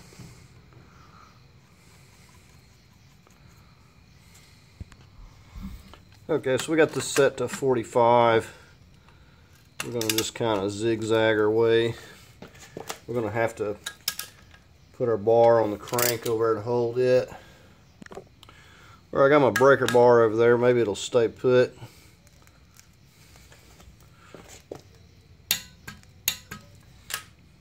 So I'm just going to kind of zigzag around.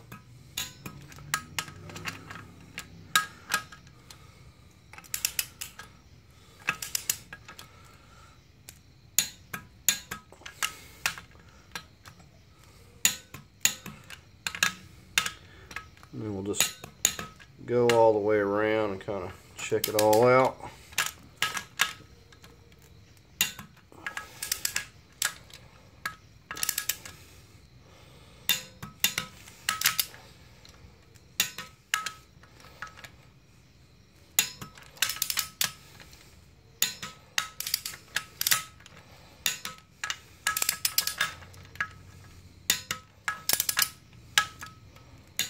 Alright, so I'm just going to double check them.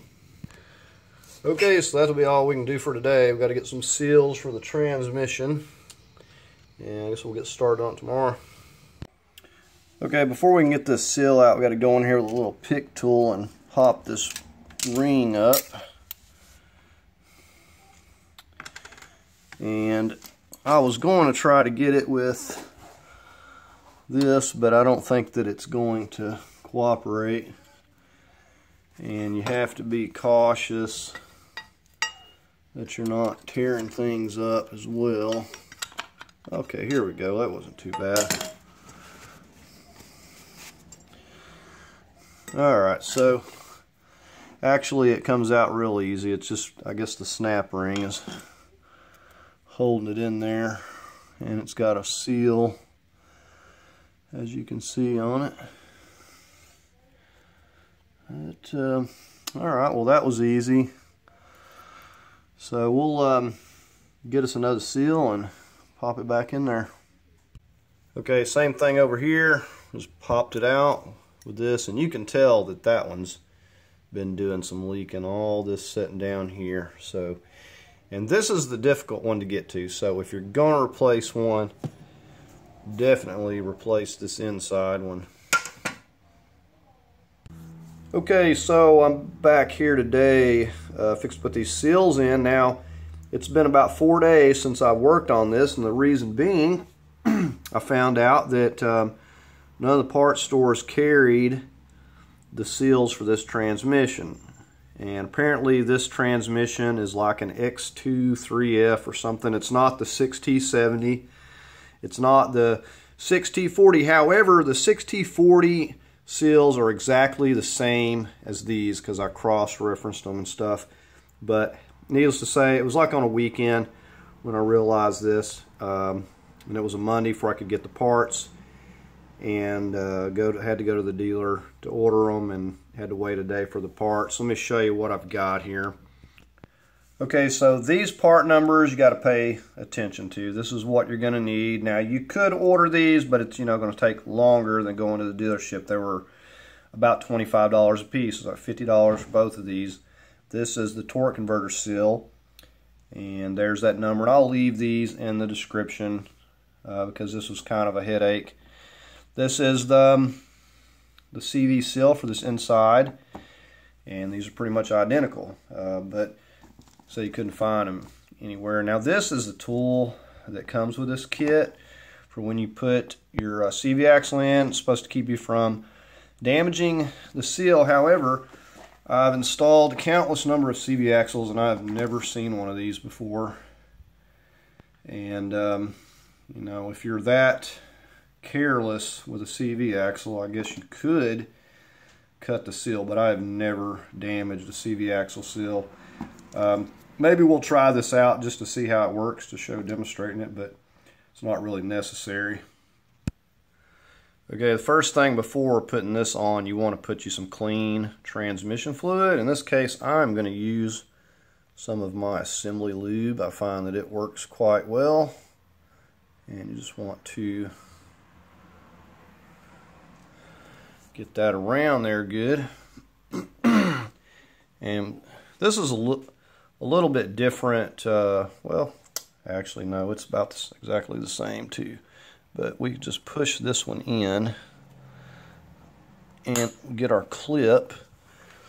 This should just push in fairly easy by hand, and then we'll get our clip back in here. So now we just got to install this. Okay, so if I've got it pushed in, I should have no problem popping this back into place here. I'm just going to get one side started. At least that's the idea.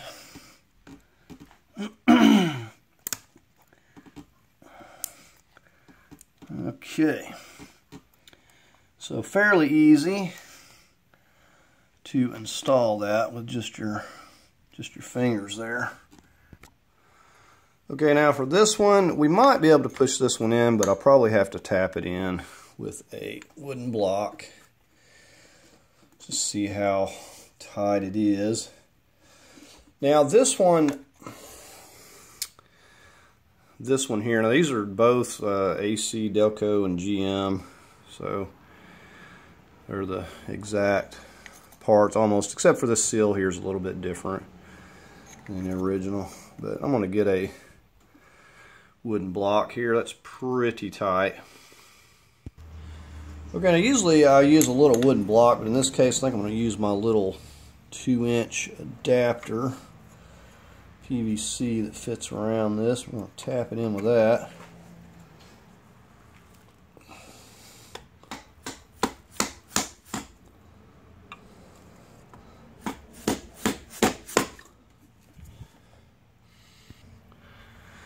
Okay, this is working out pretty good.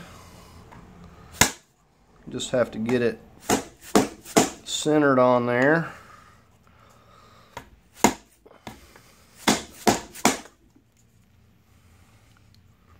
I'm just going to work it all the way down flush.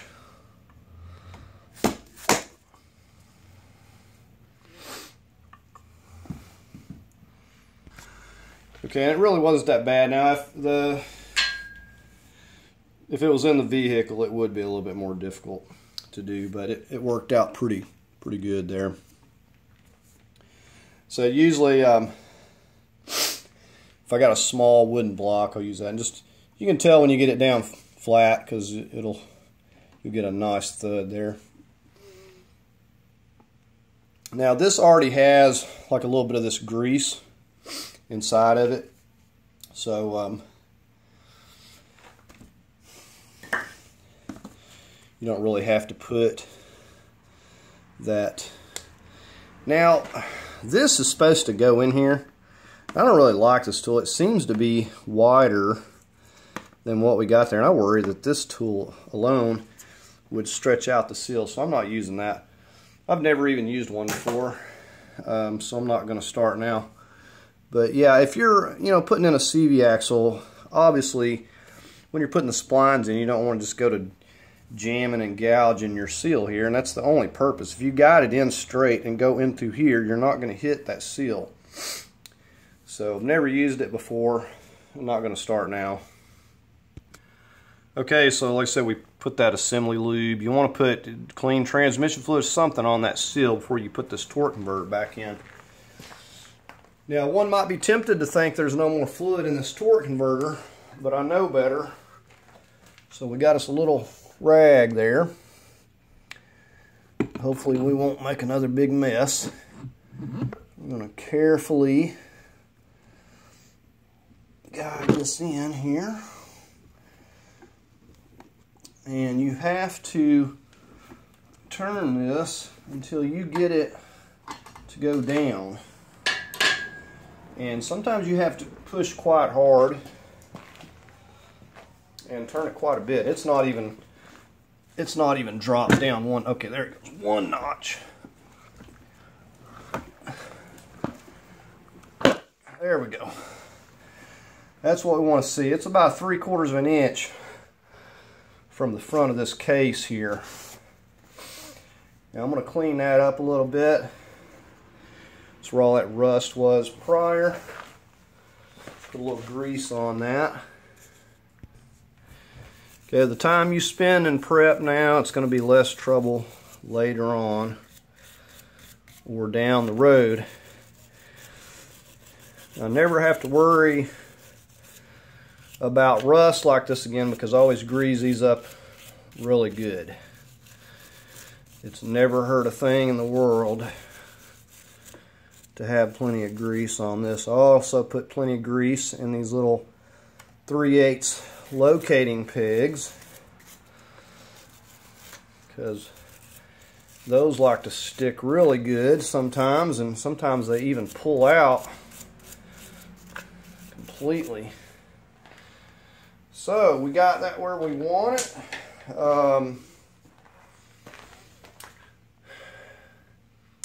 We're going to go ahead and get ready to get the engine over here and set it down into place. I'm just glad to have these seals finally, because it really, when you run into an issue like that, and it happens all the time, nothing you can do. If you got to order parts and get them, you have to do it. This seal was leaking really bad. There is no way in the world I would want to leave that for, later down the road. Way too difficult to get to that one. The outside one's not a big deal. This one here, very difficult to get to. By the same token, would not want to leave that torque converter seal, even if it wasn't leaking. Just as sure as the world you put this together, it'll start leaking. Just seen it so many times. Okay, we're getting ready to mate these back up. We put some grease in here on our locating pegs. Also put grease on that, and then the spot where the locating pegs were going to go. Now another thing I did is took a flat file, went all around this surface. Now I'm always pretty cautious not to get any dings, but I took a flat file on it and took a flat file around this surface as well, to make sure. You never know, you get some dings and stuff when these get removed. You want to make sure that you don't have anything like that. So another thing you'll note is that where the torque converter bolt's going to go is right there at the starter. so we don't have to spin that. This is already where it needs to be. We took the spark plugs out, checked them, they all look good. I'm just going to leave them out for the moment until we can get the torque converter bolted up. I may try to leave this for now because just to see if I can install it with it on there, because I ordered another gasket and still waiting on that, so I don't really want to disturb it. So anyways, we're going to go ahead and just I'm just getting ready to lower it down here and start matching it up by hand, and we'll get a bolt started.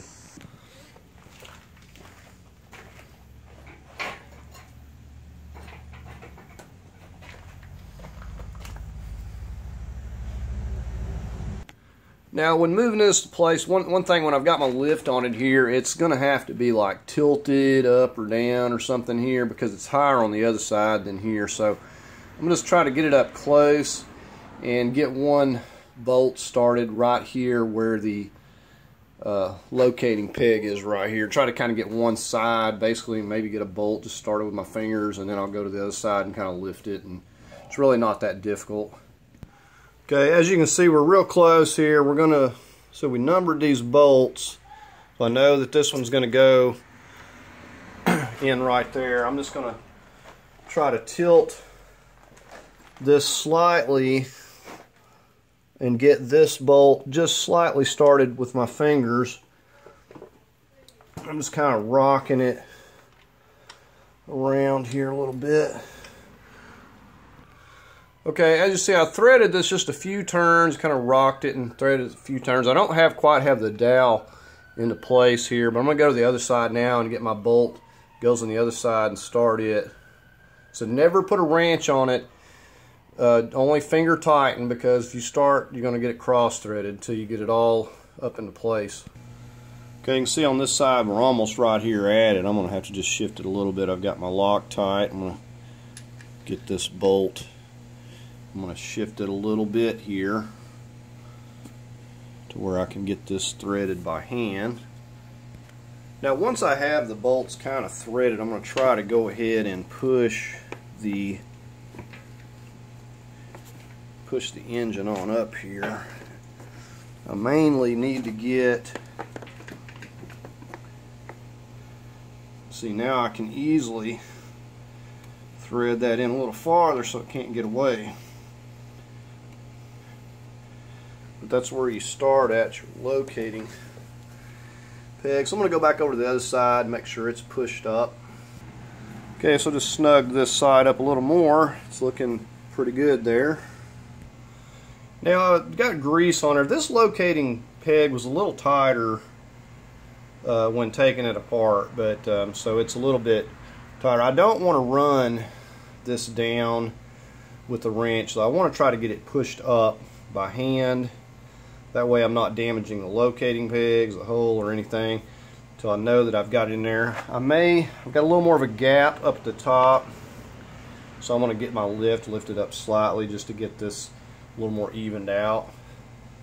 Okay, and now the very first thing we want to do when we get this bolted up here, we want to make sure that we can actually turn this crank, or if we can't, then we don't have the torque converter seated.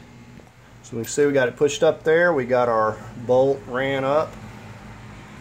See, from this side we got that bolt snugged down.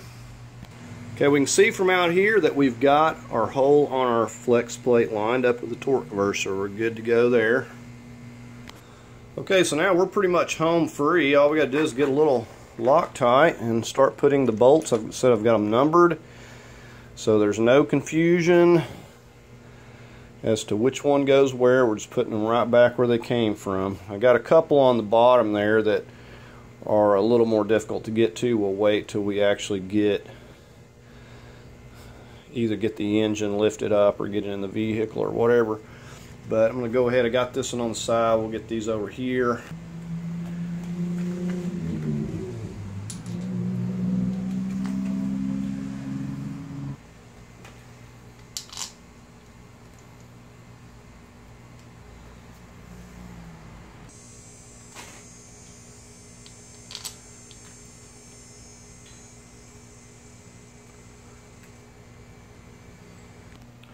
Okay, so we're gonna said the only two bolts we don't have in is the bottom. We're gonna go through and torque these 15s that we got in to 35 foot-pounds, starting here at the locating pegs on each side. Okay, so went through and Loctited and torqued all these to 35 foot-pounds. Okay, next thing up, we're going to Loctite and start putting in these torque converter bolts here. Okay, so we got our Loctite on, and we want to be very careful not to drop this. Very careful, to say the least. You know, if you have to, you could also use a magnet.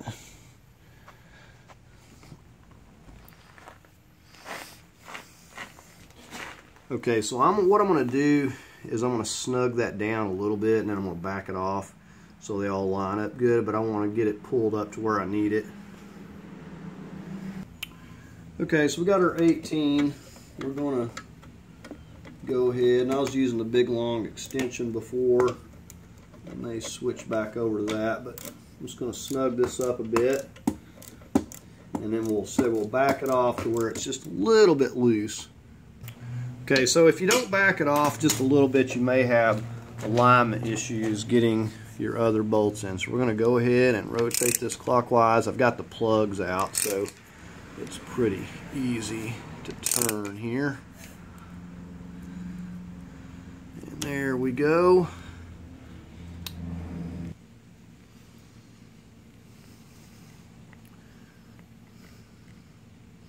And I like to make sure I get plenty of Loctite on these.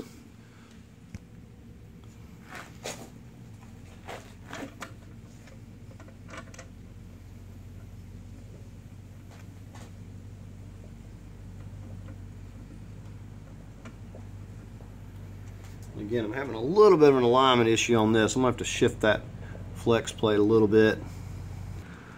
Okay, so I had to back the first bolt off a little more so I could move that torque converter by hand to get that to line up. It wasn't wanting to line up. Oh, here's the last one right here.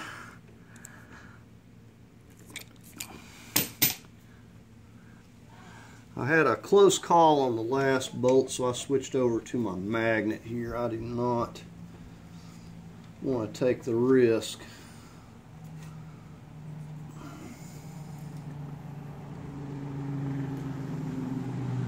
Because then it's taking it back apart and fishing it back out again. Okay, so we're going to go ahead and start with this one. We're going to torque this down to 35 foot-pounds. Okay, so we got the breaker bar over here just basically propped up against that to keep it from turning while we're torquing it here. Okay, so here we go, 35 foot-pounds, and I like to put a paint mark on that so I don't get, I know where I started from, and I know it's torqued. So we're going to rotate the other two and torque them down to 35. Okay, so we got all those torqued. We're going to move on. I think we're going to go ahead and put these CV axles in next. Actually, I'm going to have to get this starter in, I think, very next thing, because it'll wind up the CV axle getting in the way, so I think we'll go ahead and work on that. Okay, so we're going to work this back in place here. Got Loctite on our bolts. Let's get this bottom one started first. It's the easier one.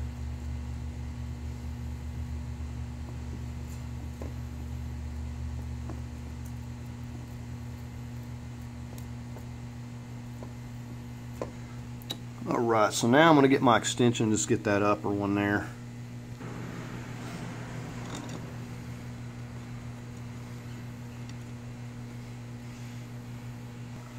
Alright, so we're going to tighten these both down to about 25 foot-pounds.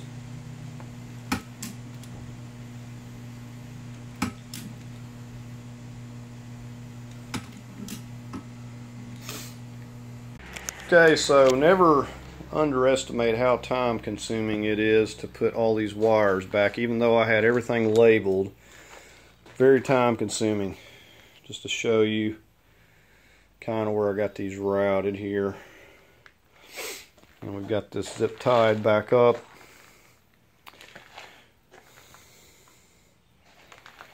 And we've just, like I said, we labeled, reconnected everything back. And we've got pretty much everything connected. We got this ground down here. And just getting ready to get the CV axle back in on this side. Now, like I say, most time you want to put some clean transmission fluid. This has like this grease stuff on it, and if you look at the end here, this is really what goes in there. I got a little bit of dielectric grease on there just for good measure. This part is the part that they're talking about they don't want you to hit on the seal, so you just watch what you're doing and slide it in there, and it's fine. I've done every one I've ever done. I've never had a leak, so as long as you're careful, it'll be fine.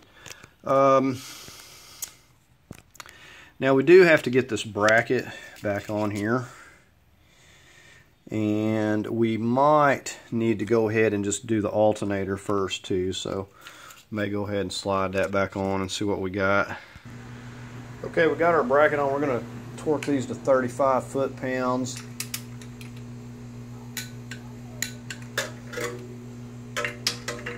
The good thing about getting all this, I mean, pretty much when we get the engine in, we don't have much left to do because everything's been connected and hooked up for the most part. There's just a few connections and we don't have a whole lot left.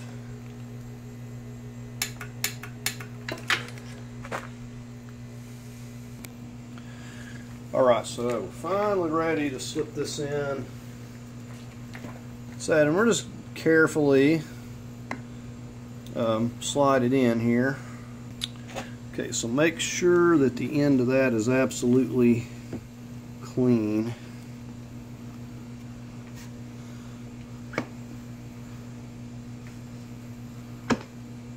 Alright. Okay, so there we have it. I just picked up on that a little bit. We're ready to go ahead and bolt this in. So, you know, definitely better to put it in now while we're out here and we can carefully guide it into place. Just going to Loctite these little bolts. We're going to tighten these to about 20 to 25 foot-pounds. Not a really big bolt.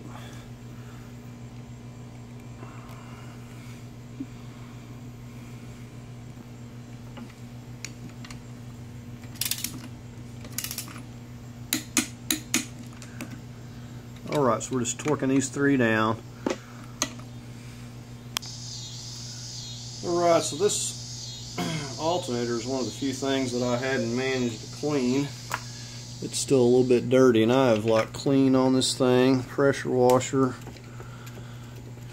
and cleaned it again.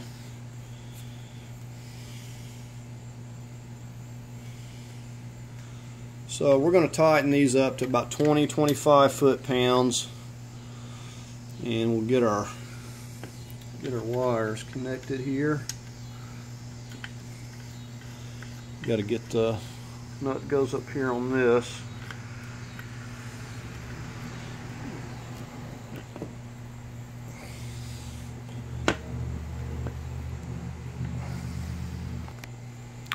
Okay, so just reconnecting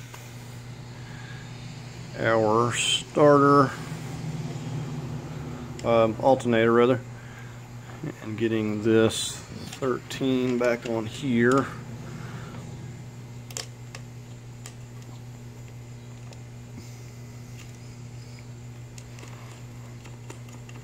We're just going to go ahead and snug that up. Okay, we're getting ready to push this under the car here. We've got everything for the most part, I think, hooked up. I did go ahead and put this CV axle in here. We just hammered in my rubber mallet. But we're ready to go ahead and start sliding it back under the car here.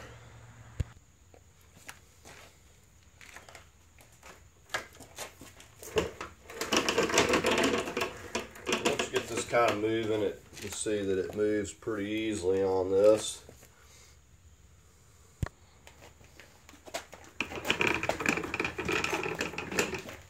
I gotta say, I'm really amazed at just how well these little mover dollies hold up.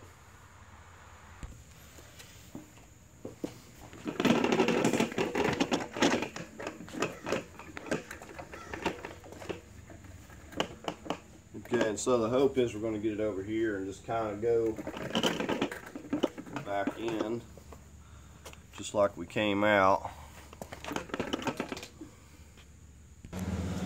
Okay, so I'm just making this turn basically around this fender here and just going back in through this fender well.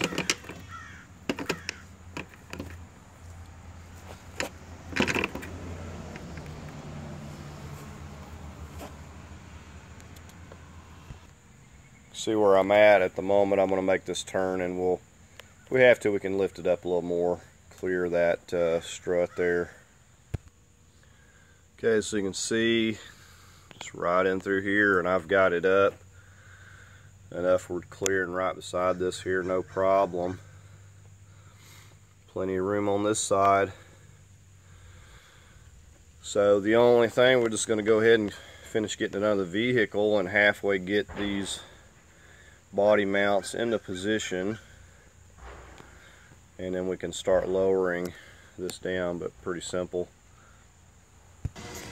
And on top of lining up our body mounts, bolts where they go, we got to make sure that that is going to go right in there when we start lowering, so we want to keep a close eye on this. And when you start lowering, oftentimes you'll have to move this forward, because as the vehicle lowers, it's going to naturally probably move it out of position. So we'll just keep an eye on everything. You know, just take our time lowering it. We don't want to break nothing. And I'm just going to start just like we got it out of here. We're just going to start lowering it a little bit on each side, take out a few boards at a time, and start lowering it down here. And before we get it all the way down, we'll want to take our transmission cooler lines that I've got up there out of the way. Make sure we get it down here in the position, so it'll be much more easy to get those into placement before we wait. You know, might have trouble working them down into place basically.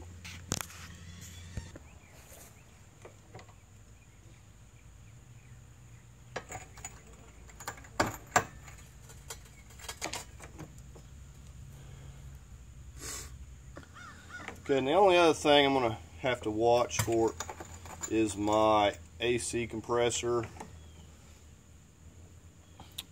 I want to go over there and make sure. I don't know if it's going to clear with that manifold there or not, so I'm going to have to keep an eye on that.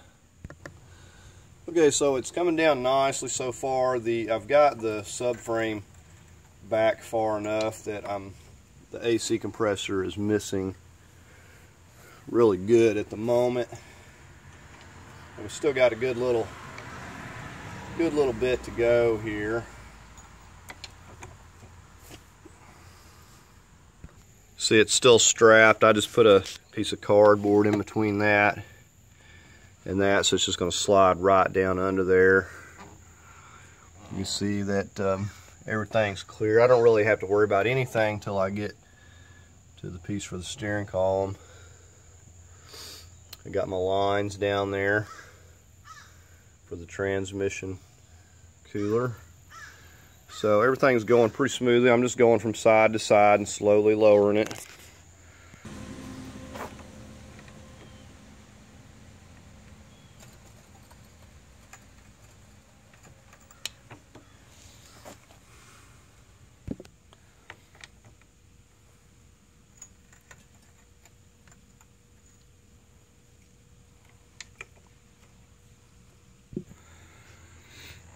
Okay, everything looking good. I think we're going to go ahead and get our tran cooler lines fastened now. got them covered up. I'm going to go ahead and fasten those right there with those 13s.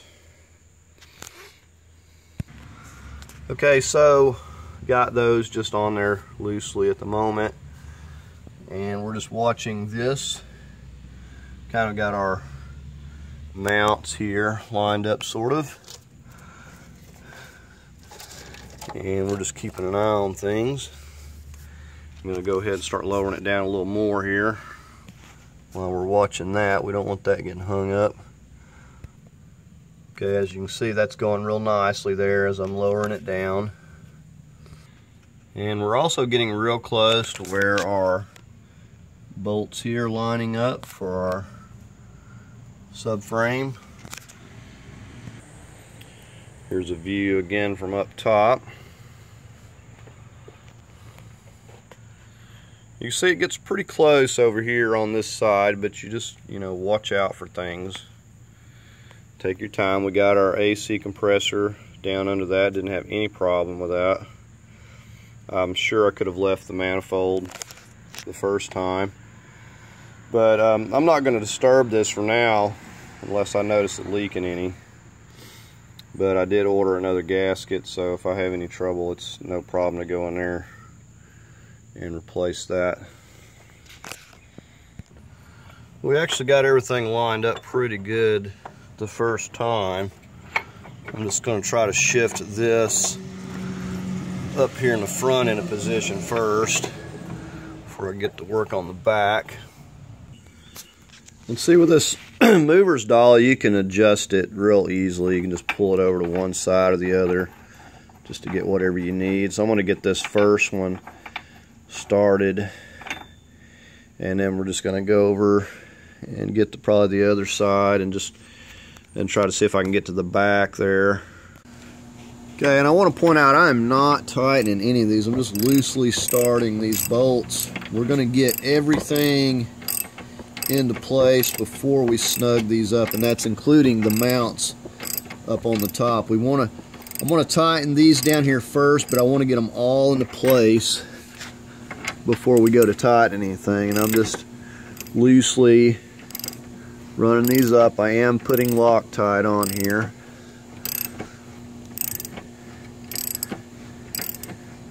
And I'm just getting ready to go to the back, but I want these to be loose where I can adjust accordingly as I need on the back too.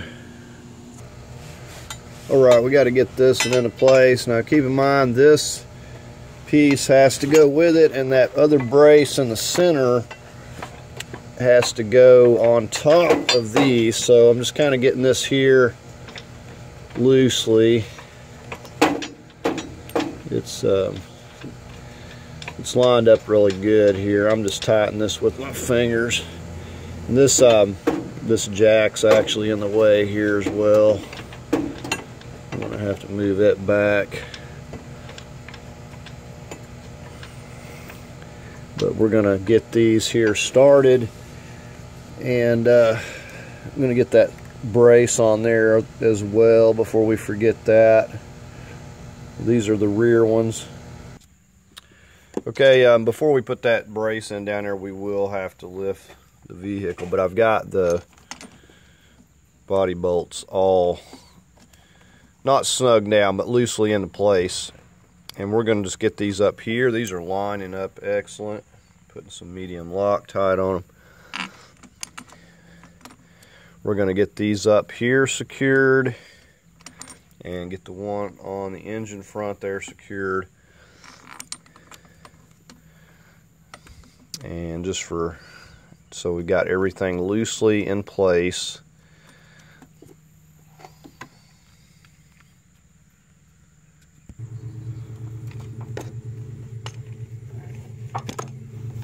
Okay, we're going to Loctite each of those.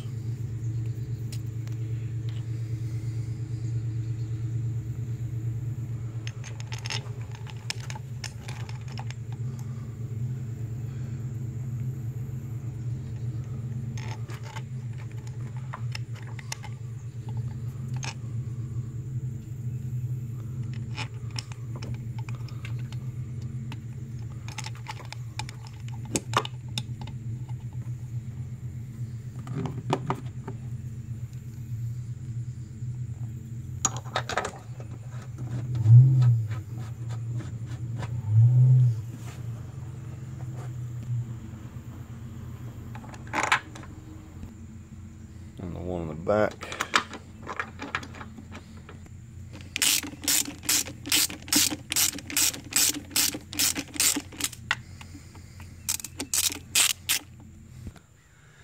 Okay, we just went ahead and lifted this car back up now so we can actually get over here and do something. We'll go ahead and get our dolly out of the way, and we're going to work on getting back here and getting this brace in now. Okay, so we got to get this set. I think I've got it. I think I've got it going the right way here. Like so. Gotta get this underneath.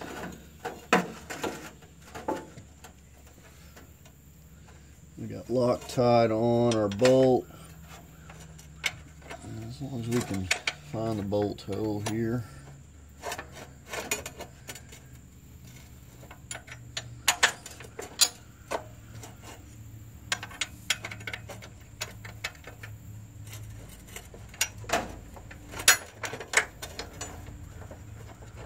Okay, so we got that side started.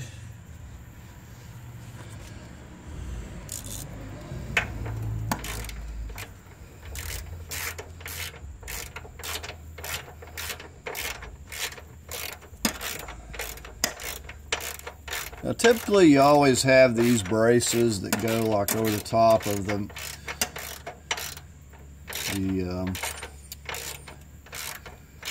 subframe where you can get the bolt in, but usually you don't have a contraption like this.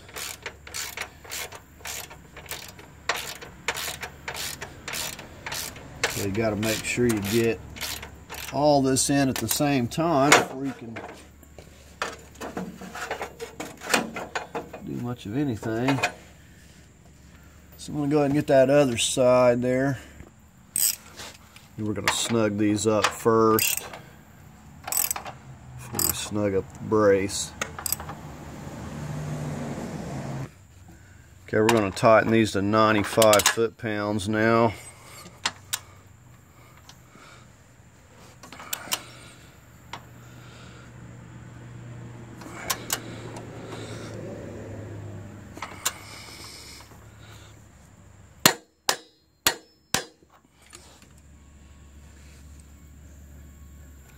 Now, one of the things I'd done when putting this frame up here is looked where the rust marks were on the body mount there.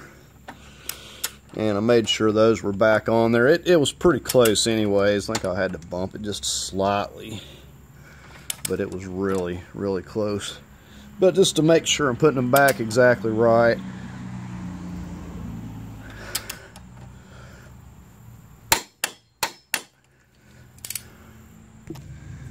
Okay, so these two 15s, we're going to torque these to 35 foot-pounds for this brace here.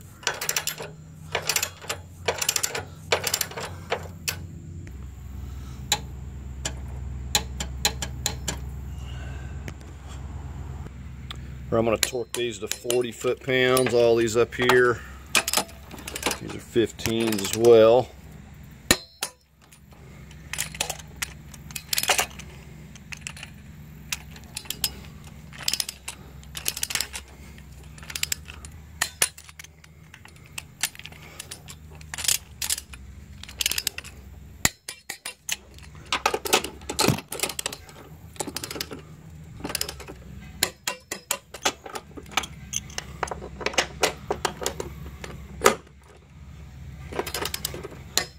We'll just go back and double check these.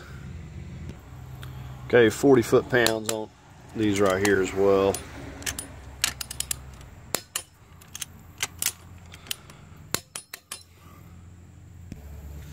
Okay, so this is the only bolt I had left. Got the one on the other side there that was down low. I'm going to go ahead and torque this down to 35 foot-pounds as well.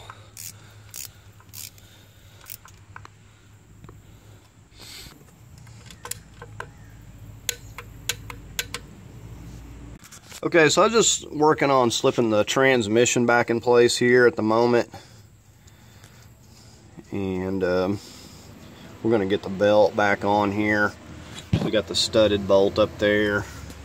I'm debating on whether I want to even put that little wire bracket because it's really not doing much good, but it does make it difficult to see the 13 millimeter. So I'm thinking about leaving it off and just using some zip ties, because it's not only difficult to get the connector off of, but it's kind of in the way.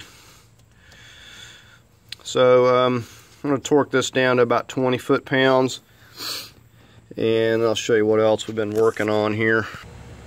Okay, we just went ahead and got our belt back on. Now I did have to use the old tensioner. The one on the engine there was like all corroded up, I guess, wouldn't even move. Now I was going to mention, I'd looked on the tag, this engine was run tested, however it was back in 2016 the last time that it ran.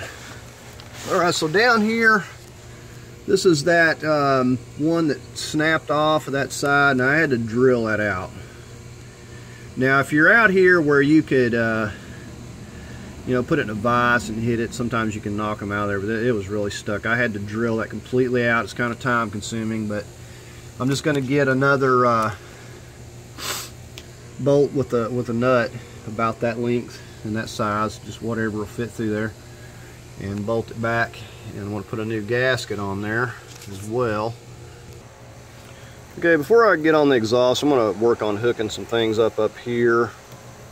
Now this just pops, locks right down there, just push it down. Same there. Just hooking up this wire that runs down to the power steering there. And then we got the ground that goes right here.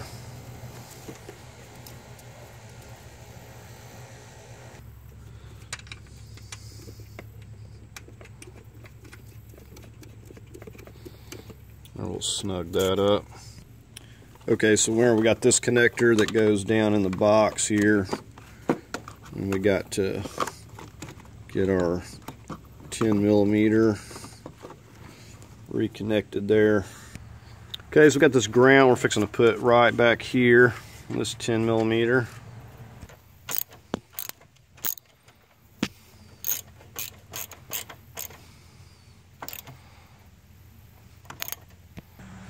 Okay, I'm getting ready to connect these two harness connectors right here.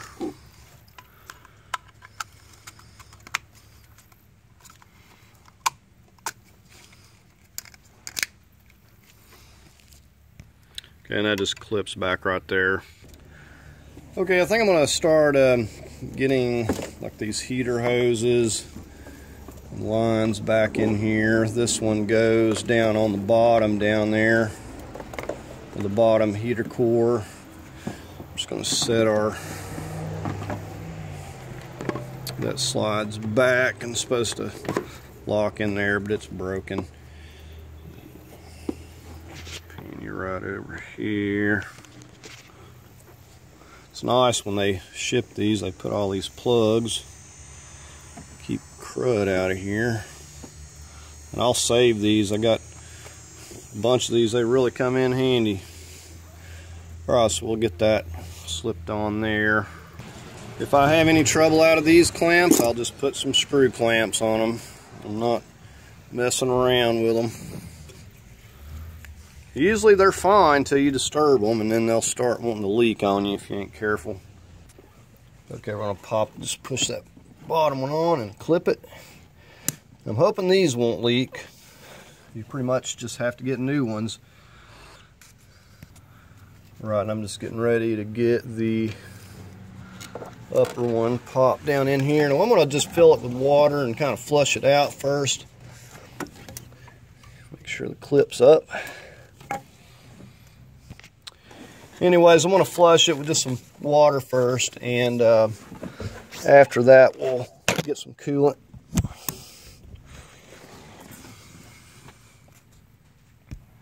And another good thing about it, if I've got water in it and I've got some leaks, it's not as big of a deal. Go about plugging the leaks before I get all the coolant in there. If you remember earlier, this is where I've grounded those two wires. They had like a bolt and nut going to them. I put those right there where that little bracket's at, onto the side of the head there. Alright, so we got our heater hoses on. Got our coolant tank in over here. Okay, so we're bringing this hose from the tank, putting it back to this little pipe on top of the head here. We'll get that clamp on there. Okay, so we snapped our fuel hose back in here. This part that goes on this purge valve, you just push down on these and they release. Now this engine didn't have one, so just transferring this one over. So we got that locked. And we're just going to get this, goes on the black.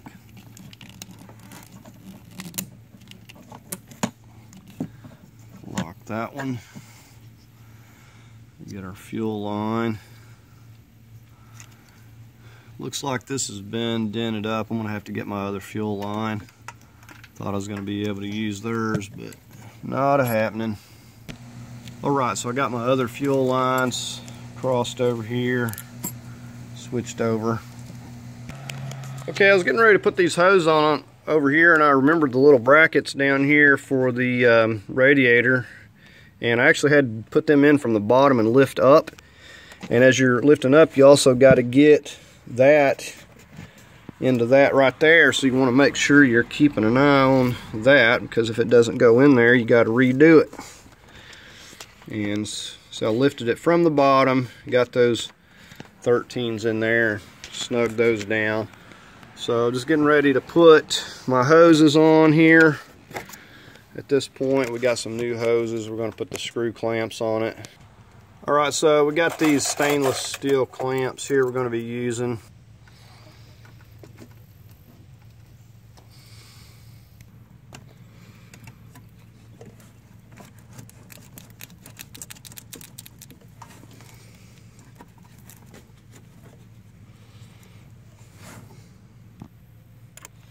Okay, I'm just using an 8mm here.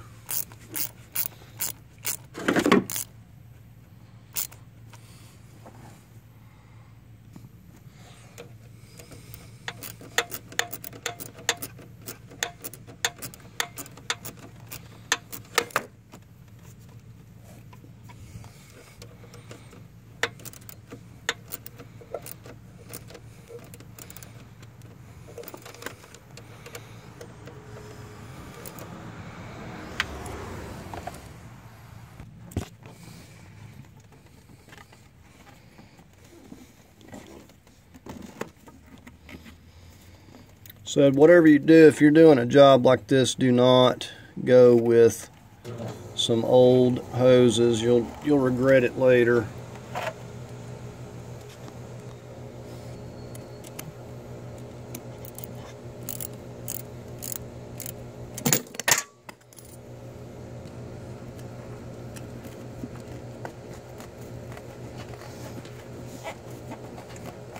I'm going to go underneath and tighten that clamp.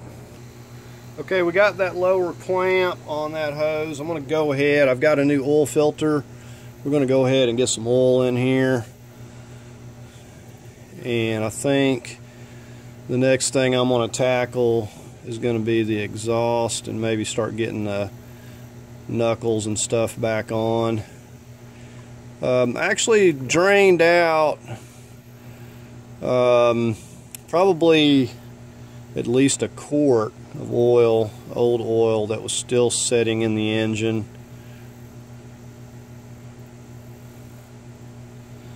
So we're going to go ahead and get it filled up. We don't want to mess around and skip any steps.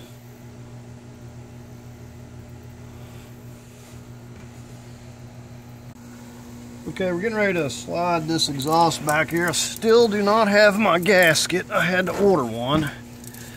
Never seen so many parts. Like, this car seems to have a lot of parts that just have to be ordered, it seems like. But we'll try to stay busy until it's supposed to be in here in a few hours. Okay, so we just got it setting on the little studs on the brace. We're going to get our support bolt up in here. Okay, so this little bolt goes right in here where this oil pan is. Now I do like this oil pan because if your oil plug drain plug gets stripped out, you can simply replace this versus having to take this whole entire oil pan down, which I've had to do. Okay, so we'll just go ahead and snug this up here.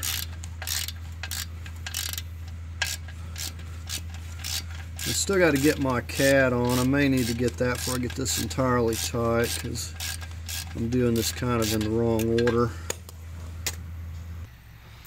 Okay, you'll note before I set this in there, I've doused this down with anti-seize.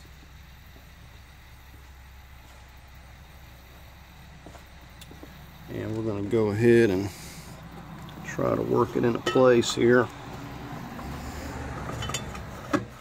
I know the stuff is can really be messy, but it really helps out when going to remove this stuff again. And I just get so tired of snapping these things off. Like that one in the back there, it made it such an ordeal to have to drill that out.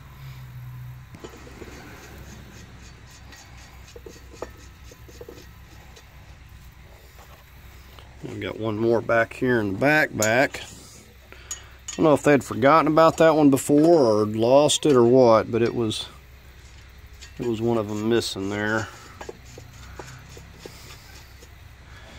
Anyways, I'm going to torque these down to 35 foot-pounds.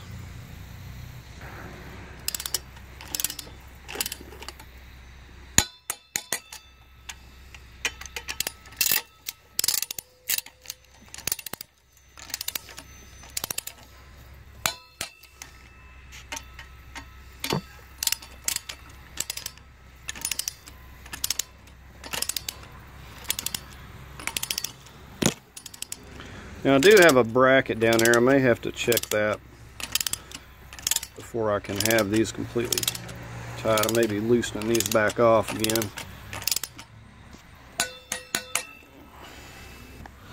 Okay, so getting ready to push this exhaust up here. We got the gasket in place.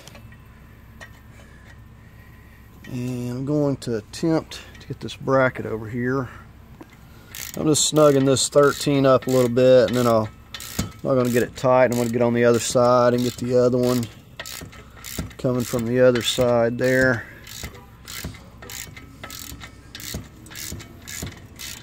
But definitely using the anti-seize. Okay, I got it a little bit too tight.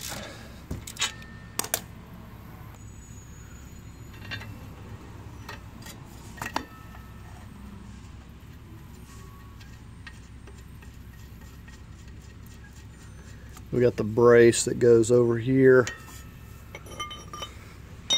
So we're going to go ahead and snug these up.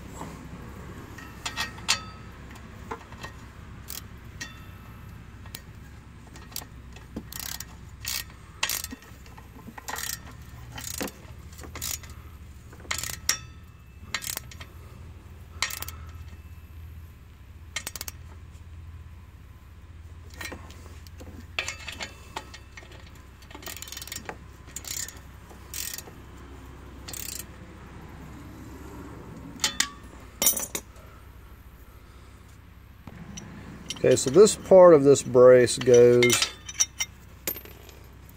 maybe I should have had this on here first, but it goes right up here. It's just not so easy to get in here and get your fingers in here. But that's where it goes. I got to get that bolt up there somehow.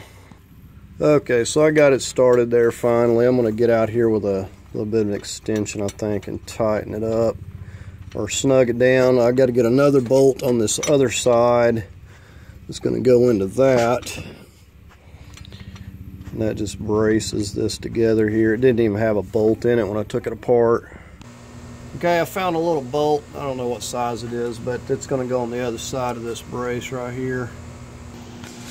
So this bolt is basically the same size threads and bolt as what goes into these right here. So I just haven't had time to check what threads they are. But that's what I'm snugging up this 13 first onto here. I would just suggest, if you know, get you a bucket of, you know, extra bolts if you ever, you know, I'll strip down an engine, whatever. You know, if I go to a salvage yard and I take off parts, I'll keep the bolts that I took the part off with, just so you got extra bolts, and that way you don't have to try to figure out exactly what something is. Now I'm going to go ahead and tighten that 15, and we'll have the brace secured on this. Okay, the other thing we're going to do is connect this O2 sensor to this gray connector while we're here at it. Okay, and I'm purposely leaving this shield off for now. I do have the O2 sensors connected, but I'm leaving this off for now till I can check things out. You know, it's just going to help me see any leaks or anything else I got going on. So I'm going to leave that off for now. So we're going to go ahead and get these two 13s onto this part right here and snug these down. I probably didn't need the anti-seize there. I was getting carried away with it. But I'm going to go ahead and snug those up, and then this will be braced, and then we'll get that in once we get our gasket. Okay, we're going to go ahead and get this box back in here.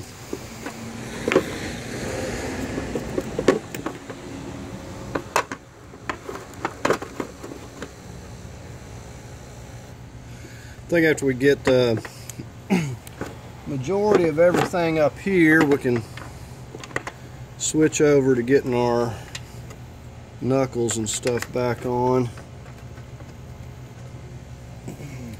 We got the one bolt that goes back here on the strap. I have to use a magnet for that. Okay, so I went ahead and got the battery set in here, and I've just reconnected. I had all these labeled, these 8mm and the 13s had those labeled. Now you can see we got a battery that actually fits in here now. See, here's our new battery. Now we got this wire coming up through here, connecting to that. Getting ready just to connect this. Actually, I'm going to leave that off a minute. Just wanted to show you one more thing. So you see how this wire loops in here. This wire down here connects to this side, and then this wire runs up the positive. So we've got the battery just set in here, and I got those connected. Everything's pretty much ready to go. I'm going to hold off on connecting the battery up. Okay, we're back under here at this steering column. Now this piece will come off, and you have to push it back down. You see our paint marks. Now we have not moved this steering wheel or the knuckles or anything. You know, very important that we get this in place and not move it any. We're going to be using some high strength Loctite. I thought I had it here. Okay, so here we are. So we're going to try not to make a mess here. And this is an 11mm. And I'm going to get this tight. If you want to torque it, probably 25 foot-pounds I think would be sufficient.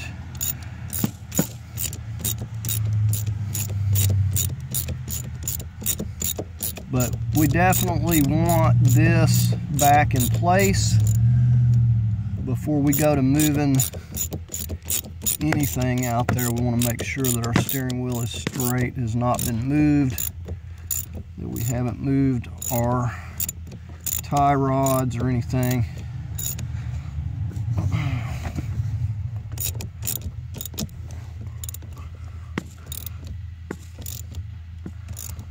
Alright, so I'm just going to tighten that up real good. And it ain't going anywhere with that high strength Loctite. Okay, getting ready to put the knuckle on. I'm just going to do the same thing on both sides.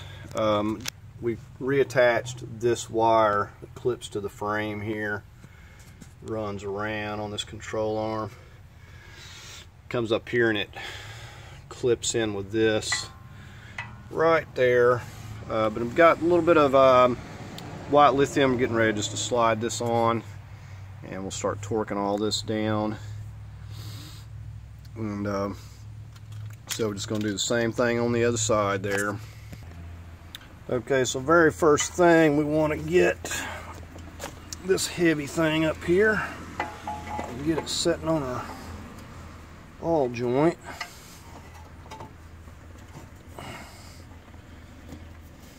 And go ahead and slide that CV in there while we're at it.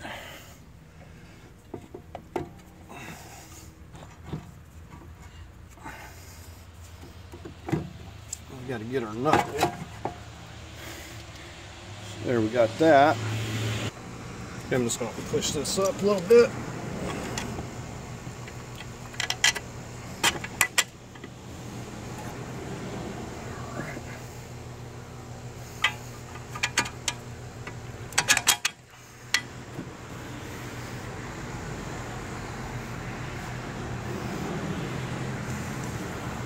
We're going to put a little Loctite on these for good measure on these here.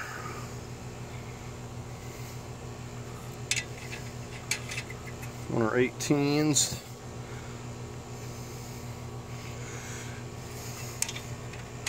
Pretty well just Loctite everything. Gives me a little peace of mind. We'll go ahead and snug those up. We're going to go ahead and torque these. I'm holding it still with the 18 on this other side. I'm going to torque these to 130 foot-pounds.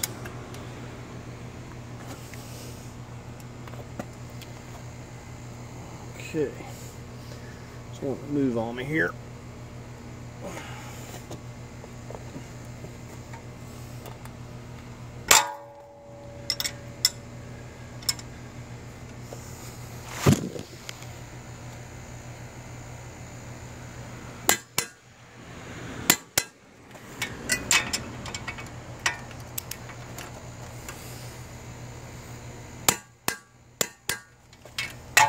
Right. Okay, we're going to work this pinch bolt through here. And it should push right through, but if it don't, then you may need to bump this slightly. Okay, and again, I'm going to put a little bit of medium Loctite on this.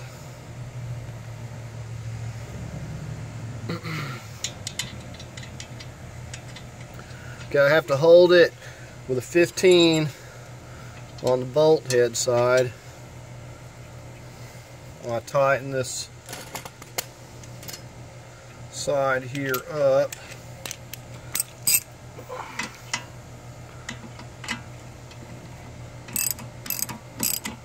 So I'm just going to snug it down here. Right, we're going to torque this to 60 foot-pounds here.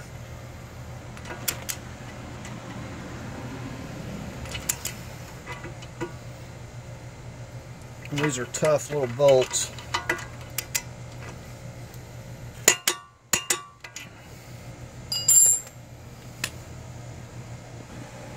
Well, I'll go ahead and slip our tie rod in here. And we've got our 18 here. I believe it's an 18. And it's got a Teflon nut, so to worry so much with it. Okay, if this spins on you, you're going to have to hold it here with a wrench or a socket while you turn this with a wrench. Or you could use an impact and simply hit down on this with some pressure with a rubber mallet, and that'll do it as well. And we're going to tighten this to 45 foot-pounds if it doesn't turn here on me. I think it might be spinning on me here. Nope.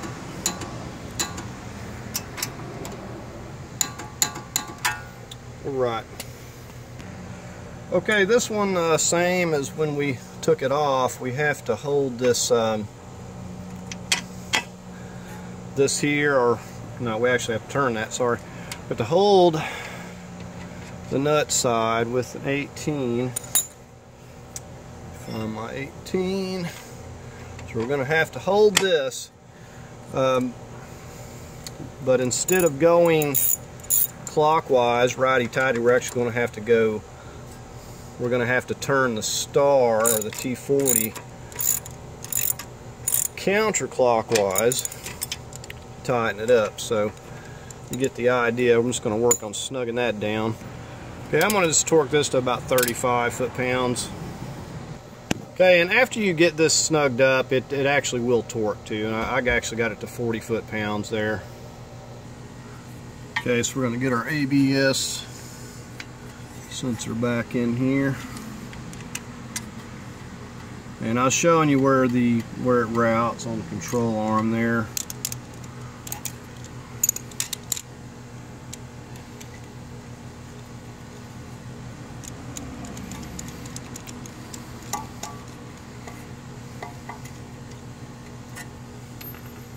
Alright, so we're just going to snug this up a little bit.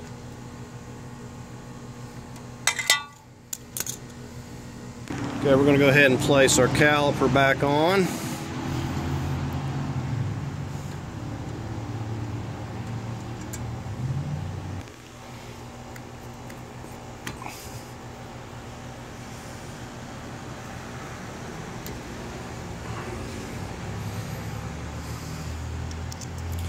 Oh, almost about to forget the Loctite. We're going to tighten these 25 foot-pounds. And these on mine will spin every time, so I have to hold it with a 17 here to keep that from turning when I go to tighten it. Okay, I'm just snugging these 14s up a little bit. So once I go to try to torque them, that thing will turn, so I'll have to get my 17 over here. Go ahead and snug this top one. Okay, so 25 foot-pounds.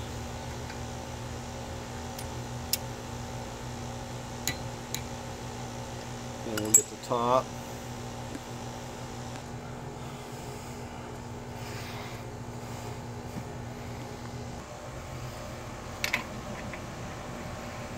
Just going to snug this up for now. We'll get it torqued once we get the weight onto the tire.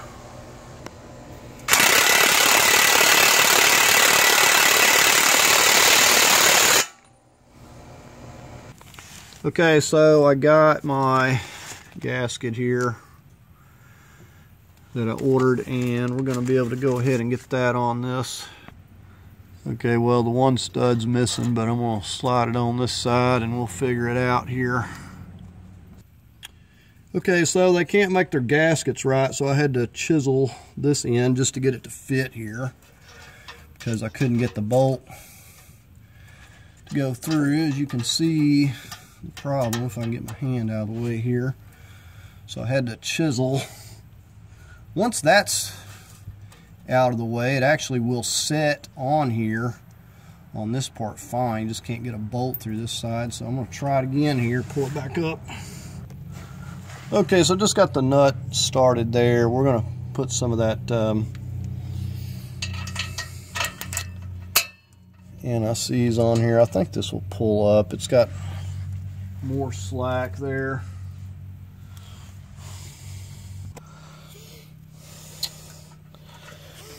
And I said, virtually any bolt that will fit through this will work. Preferably if you had get a hold of some stainless, be even better. So we're going to go ahead. Say I have, usually there's always one that snaps. Always. I never get by without breaking at least one of these bolt studs. You know, they get so rusty. These little gaskets are pretty good. They just need to make them a little better. But they do seal good.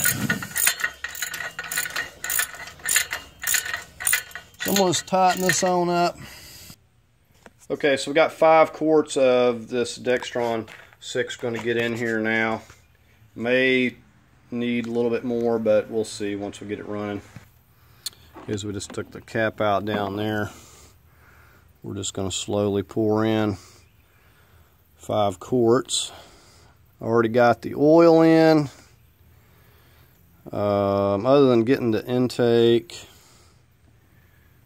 on here and a few things we've about, and we're going to have to get some water in the system. I want to get water in it, check for leaks, see how everything's doing, and then I'll get coolant in it. So I'm going to get 4 more. Okay, so I got an adapter that screws on here and my funnel. I'm going to go ahead and start just putting water in here now.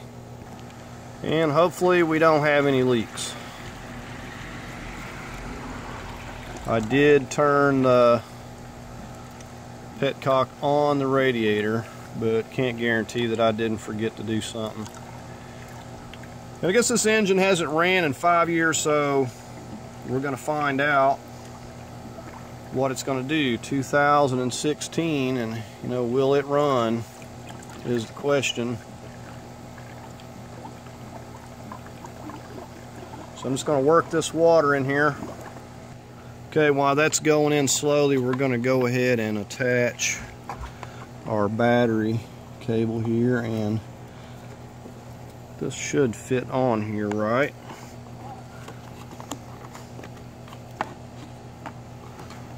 Not really. Okay, it's supposed to snap down onto that like that. Okay, so I'm going to get this fastened down. Okay, so we'll go ahead and tighten this tin. Fits nice and tight there.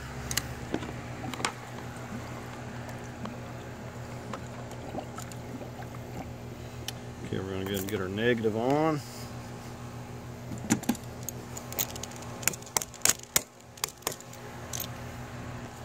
I think because they had the wrong battery, they had these like spread down too much, and they're not wanting to seat down, so I get it knocked down a little bit farther there.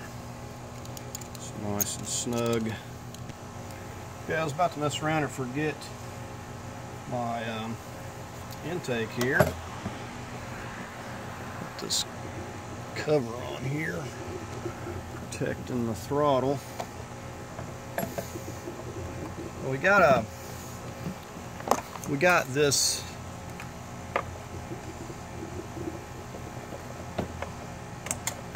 hose we got to snap on underneath. It goes on 2 places here. This was the whole trick in getting this thing off. Alright, so we got those snapped down. Get it down onto the throttle body, so we just got to get that tightened. Okay, so I just tightened up the throttle body band there. Alright, just getting ready to hook the intake up here and get the MAF sensor back in its spot. If I can get this to set down here. Okay.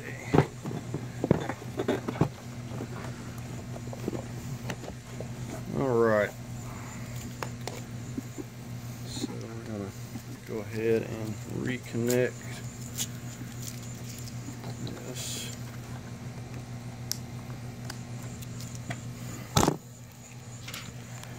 Alright. And we just got it setting down in these rubber grommets here. Okay, so it's setting over there and then down here. And we're just going to tighten that band up, that 8mm. Okay, so if we hear anything, we're going to kill it immediately because I have not cranked this yet. Hopefully I haven't forgotten any grounds or anything like that. I've been kind of in a rush on this. But we're going to go ahead and try it. And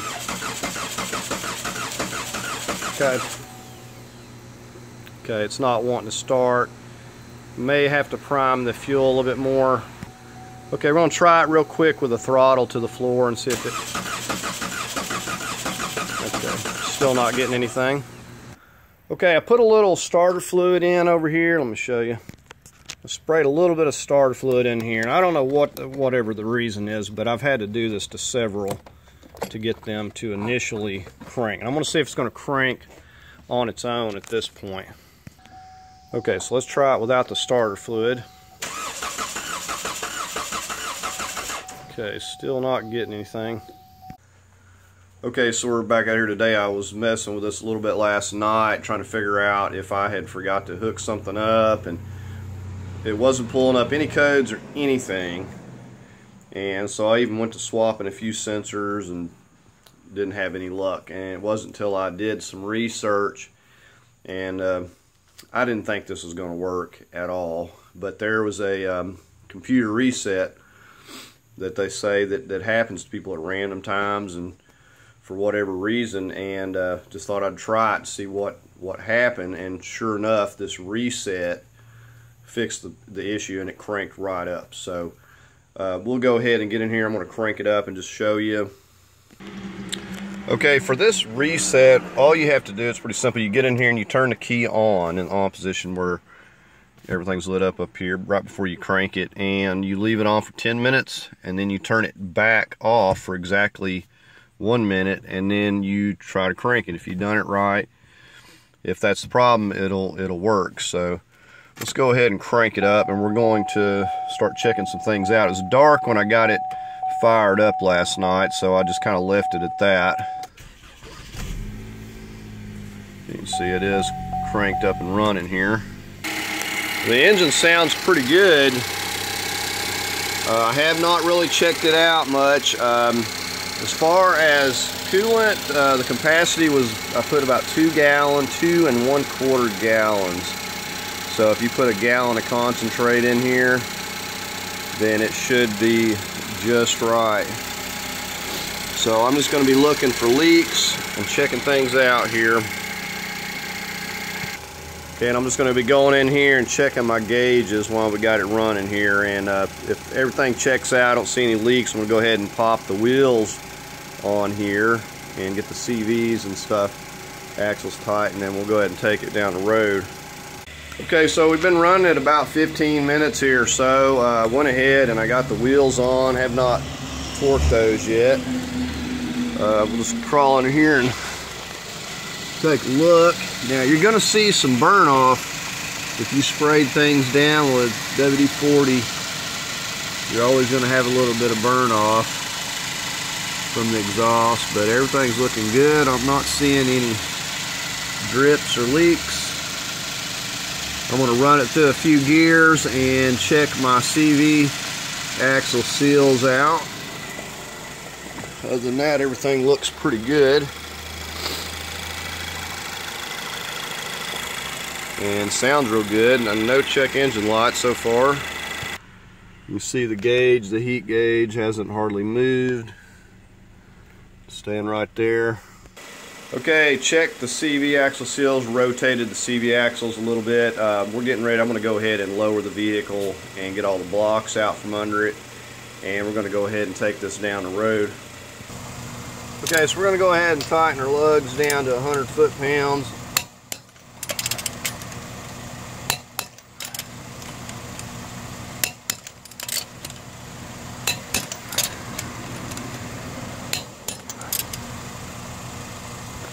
All right, we got our 32. We're going to tighten this to 180 foot-pounds.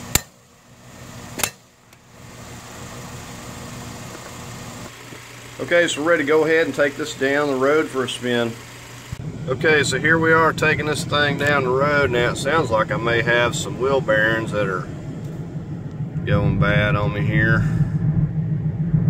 but the tires aren't the best either on the front.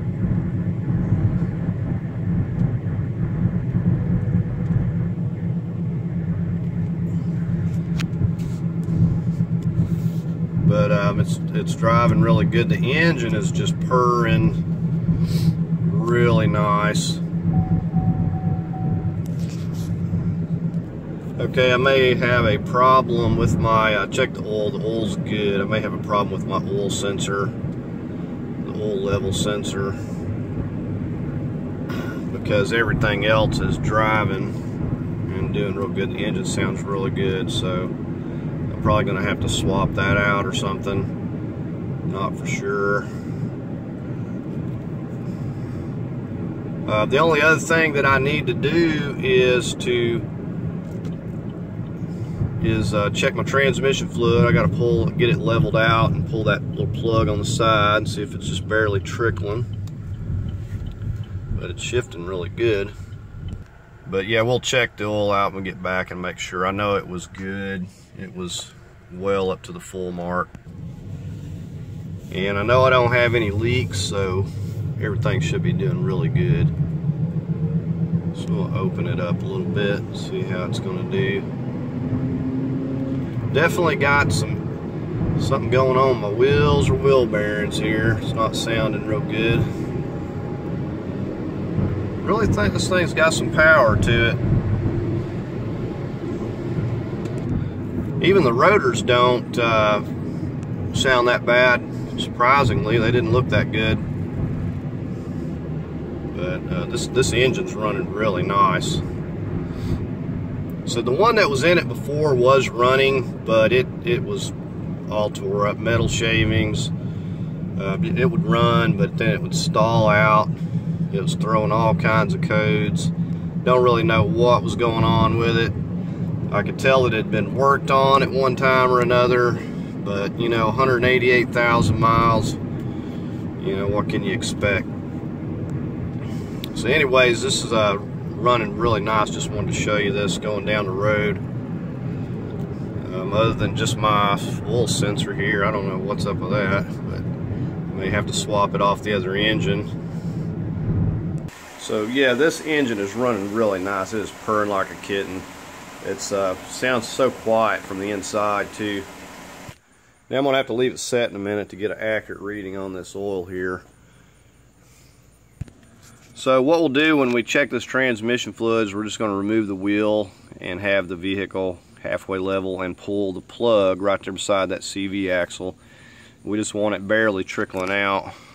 Okay, so we got the distance here with a tape measure the same as the other side, so I know it's pretty level.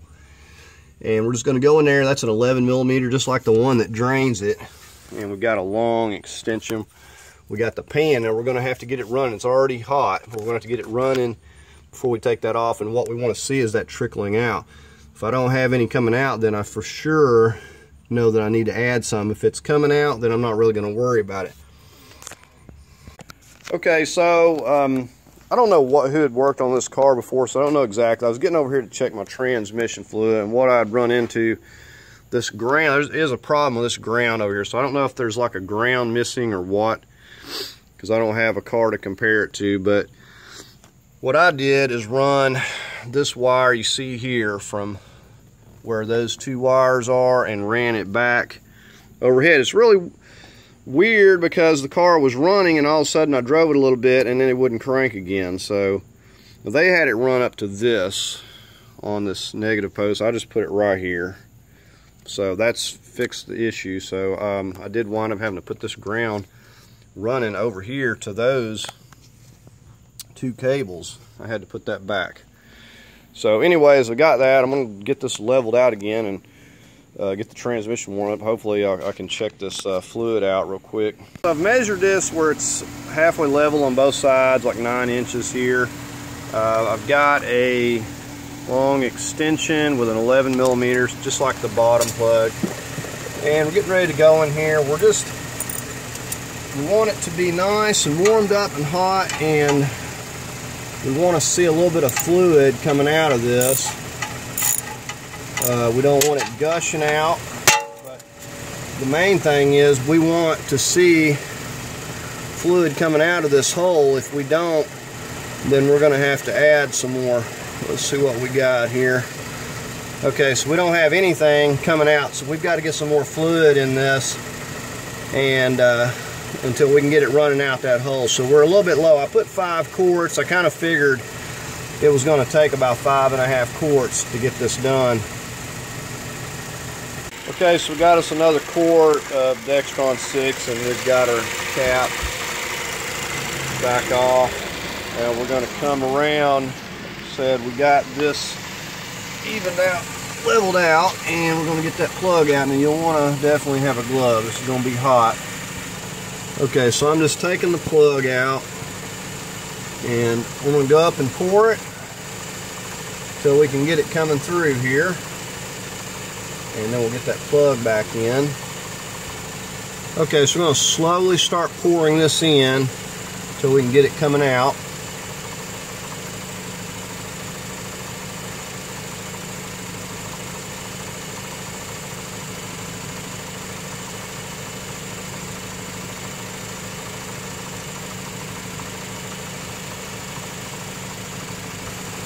Okay, half a quart and nothing coming out yet.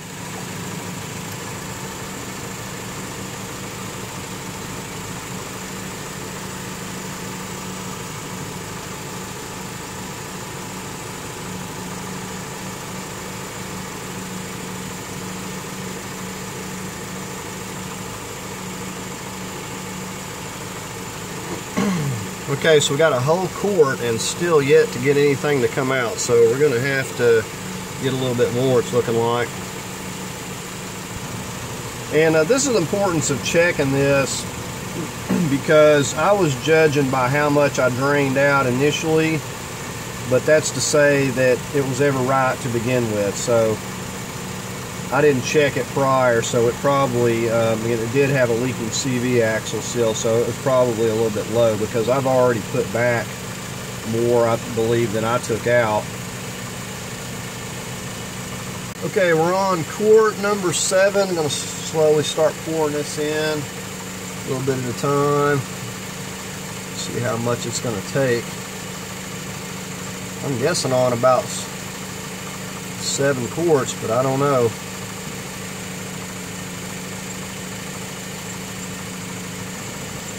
Okay, we got another half a quart, and we see we got it trickling out here. That's what we want to see, and that's going to be good right there. Okay, so it took 6.5 quarts, and I guess, you know, mine was probably fairly empty. Now this is a tapered little screw. It doesn't have to be that tight.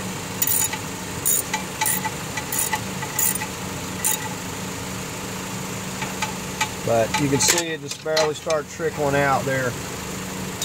So now we know we got it where we want it, and we're going to go ahead and get the wheel back on over here now. Okay, so that's going to do it for this video. The car's running really good, other than just a few little problems with resetting the computer and ground issue. There really hasn't been any difficulty, and it's been one of the, I would say, the easier engines to swap out. So I don't know if I talked about it already, but as far as the engine goes, $930 for the engine. That's delivered, tax, everything. Other things, I had to put another battery on it, which the battery's $120 by itself. And then I had some new hoses, the seals, and, you know, $100 worth of fluids and a few gaskets. You know, the miscellaneous stuff was $340, plus the engine brought me to $1,270 total for everything. And other than getting some tires on the car, it doesn't really need much of anything else. But anyways, I hope you found the video helpful. I've had the car a couple weeks. I've spent actually 4 days working on it. I was waiting on parts and other things. 4 days, a couple days getting the engine out. I did a day of prep and then about a day of getting it back together. So it went back together quicker than taking it out, actually. But anyways, I hope you found the video helpful. If you did, give it a thumbs up. If you'd like to leave a comment below, please do so. As always, I invite you to subscribe, and thanks for watching.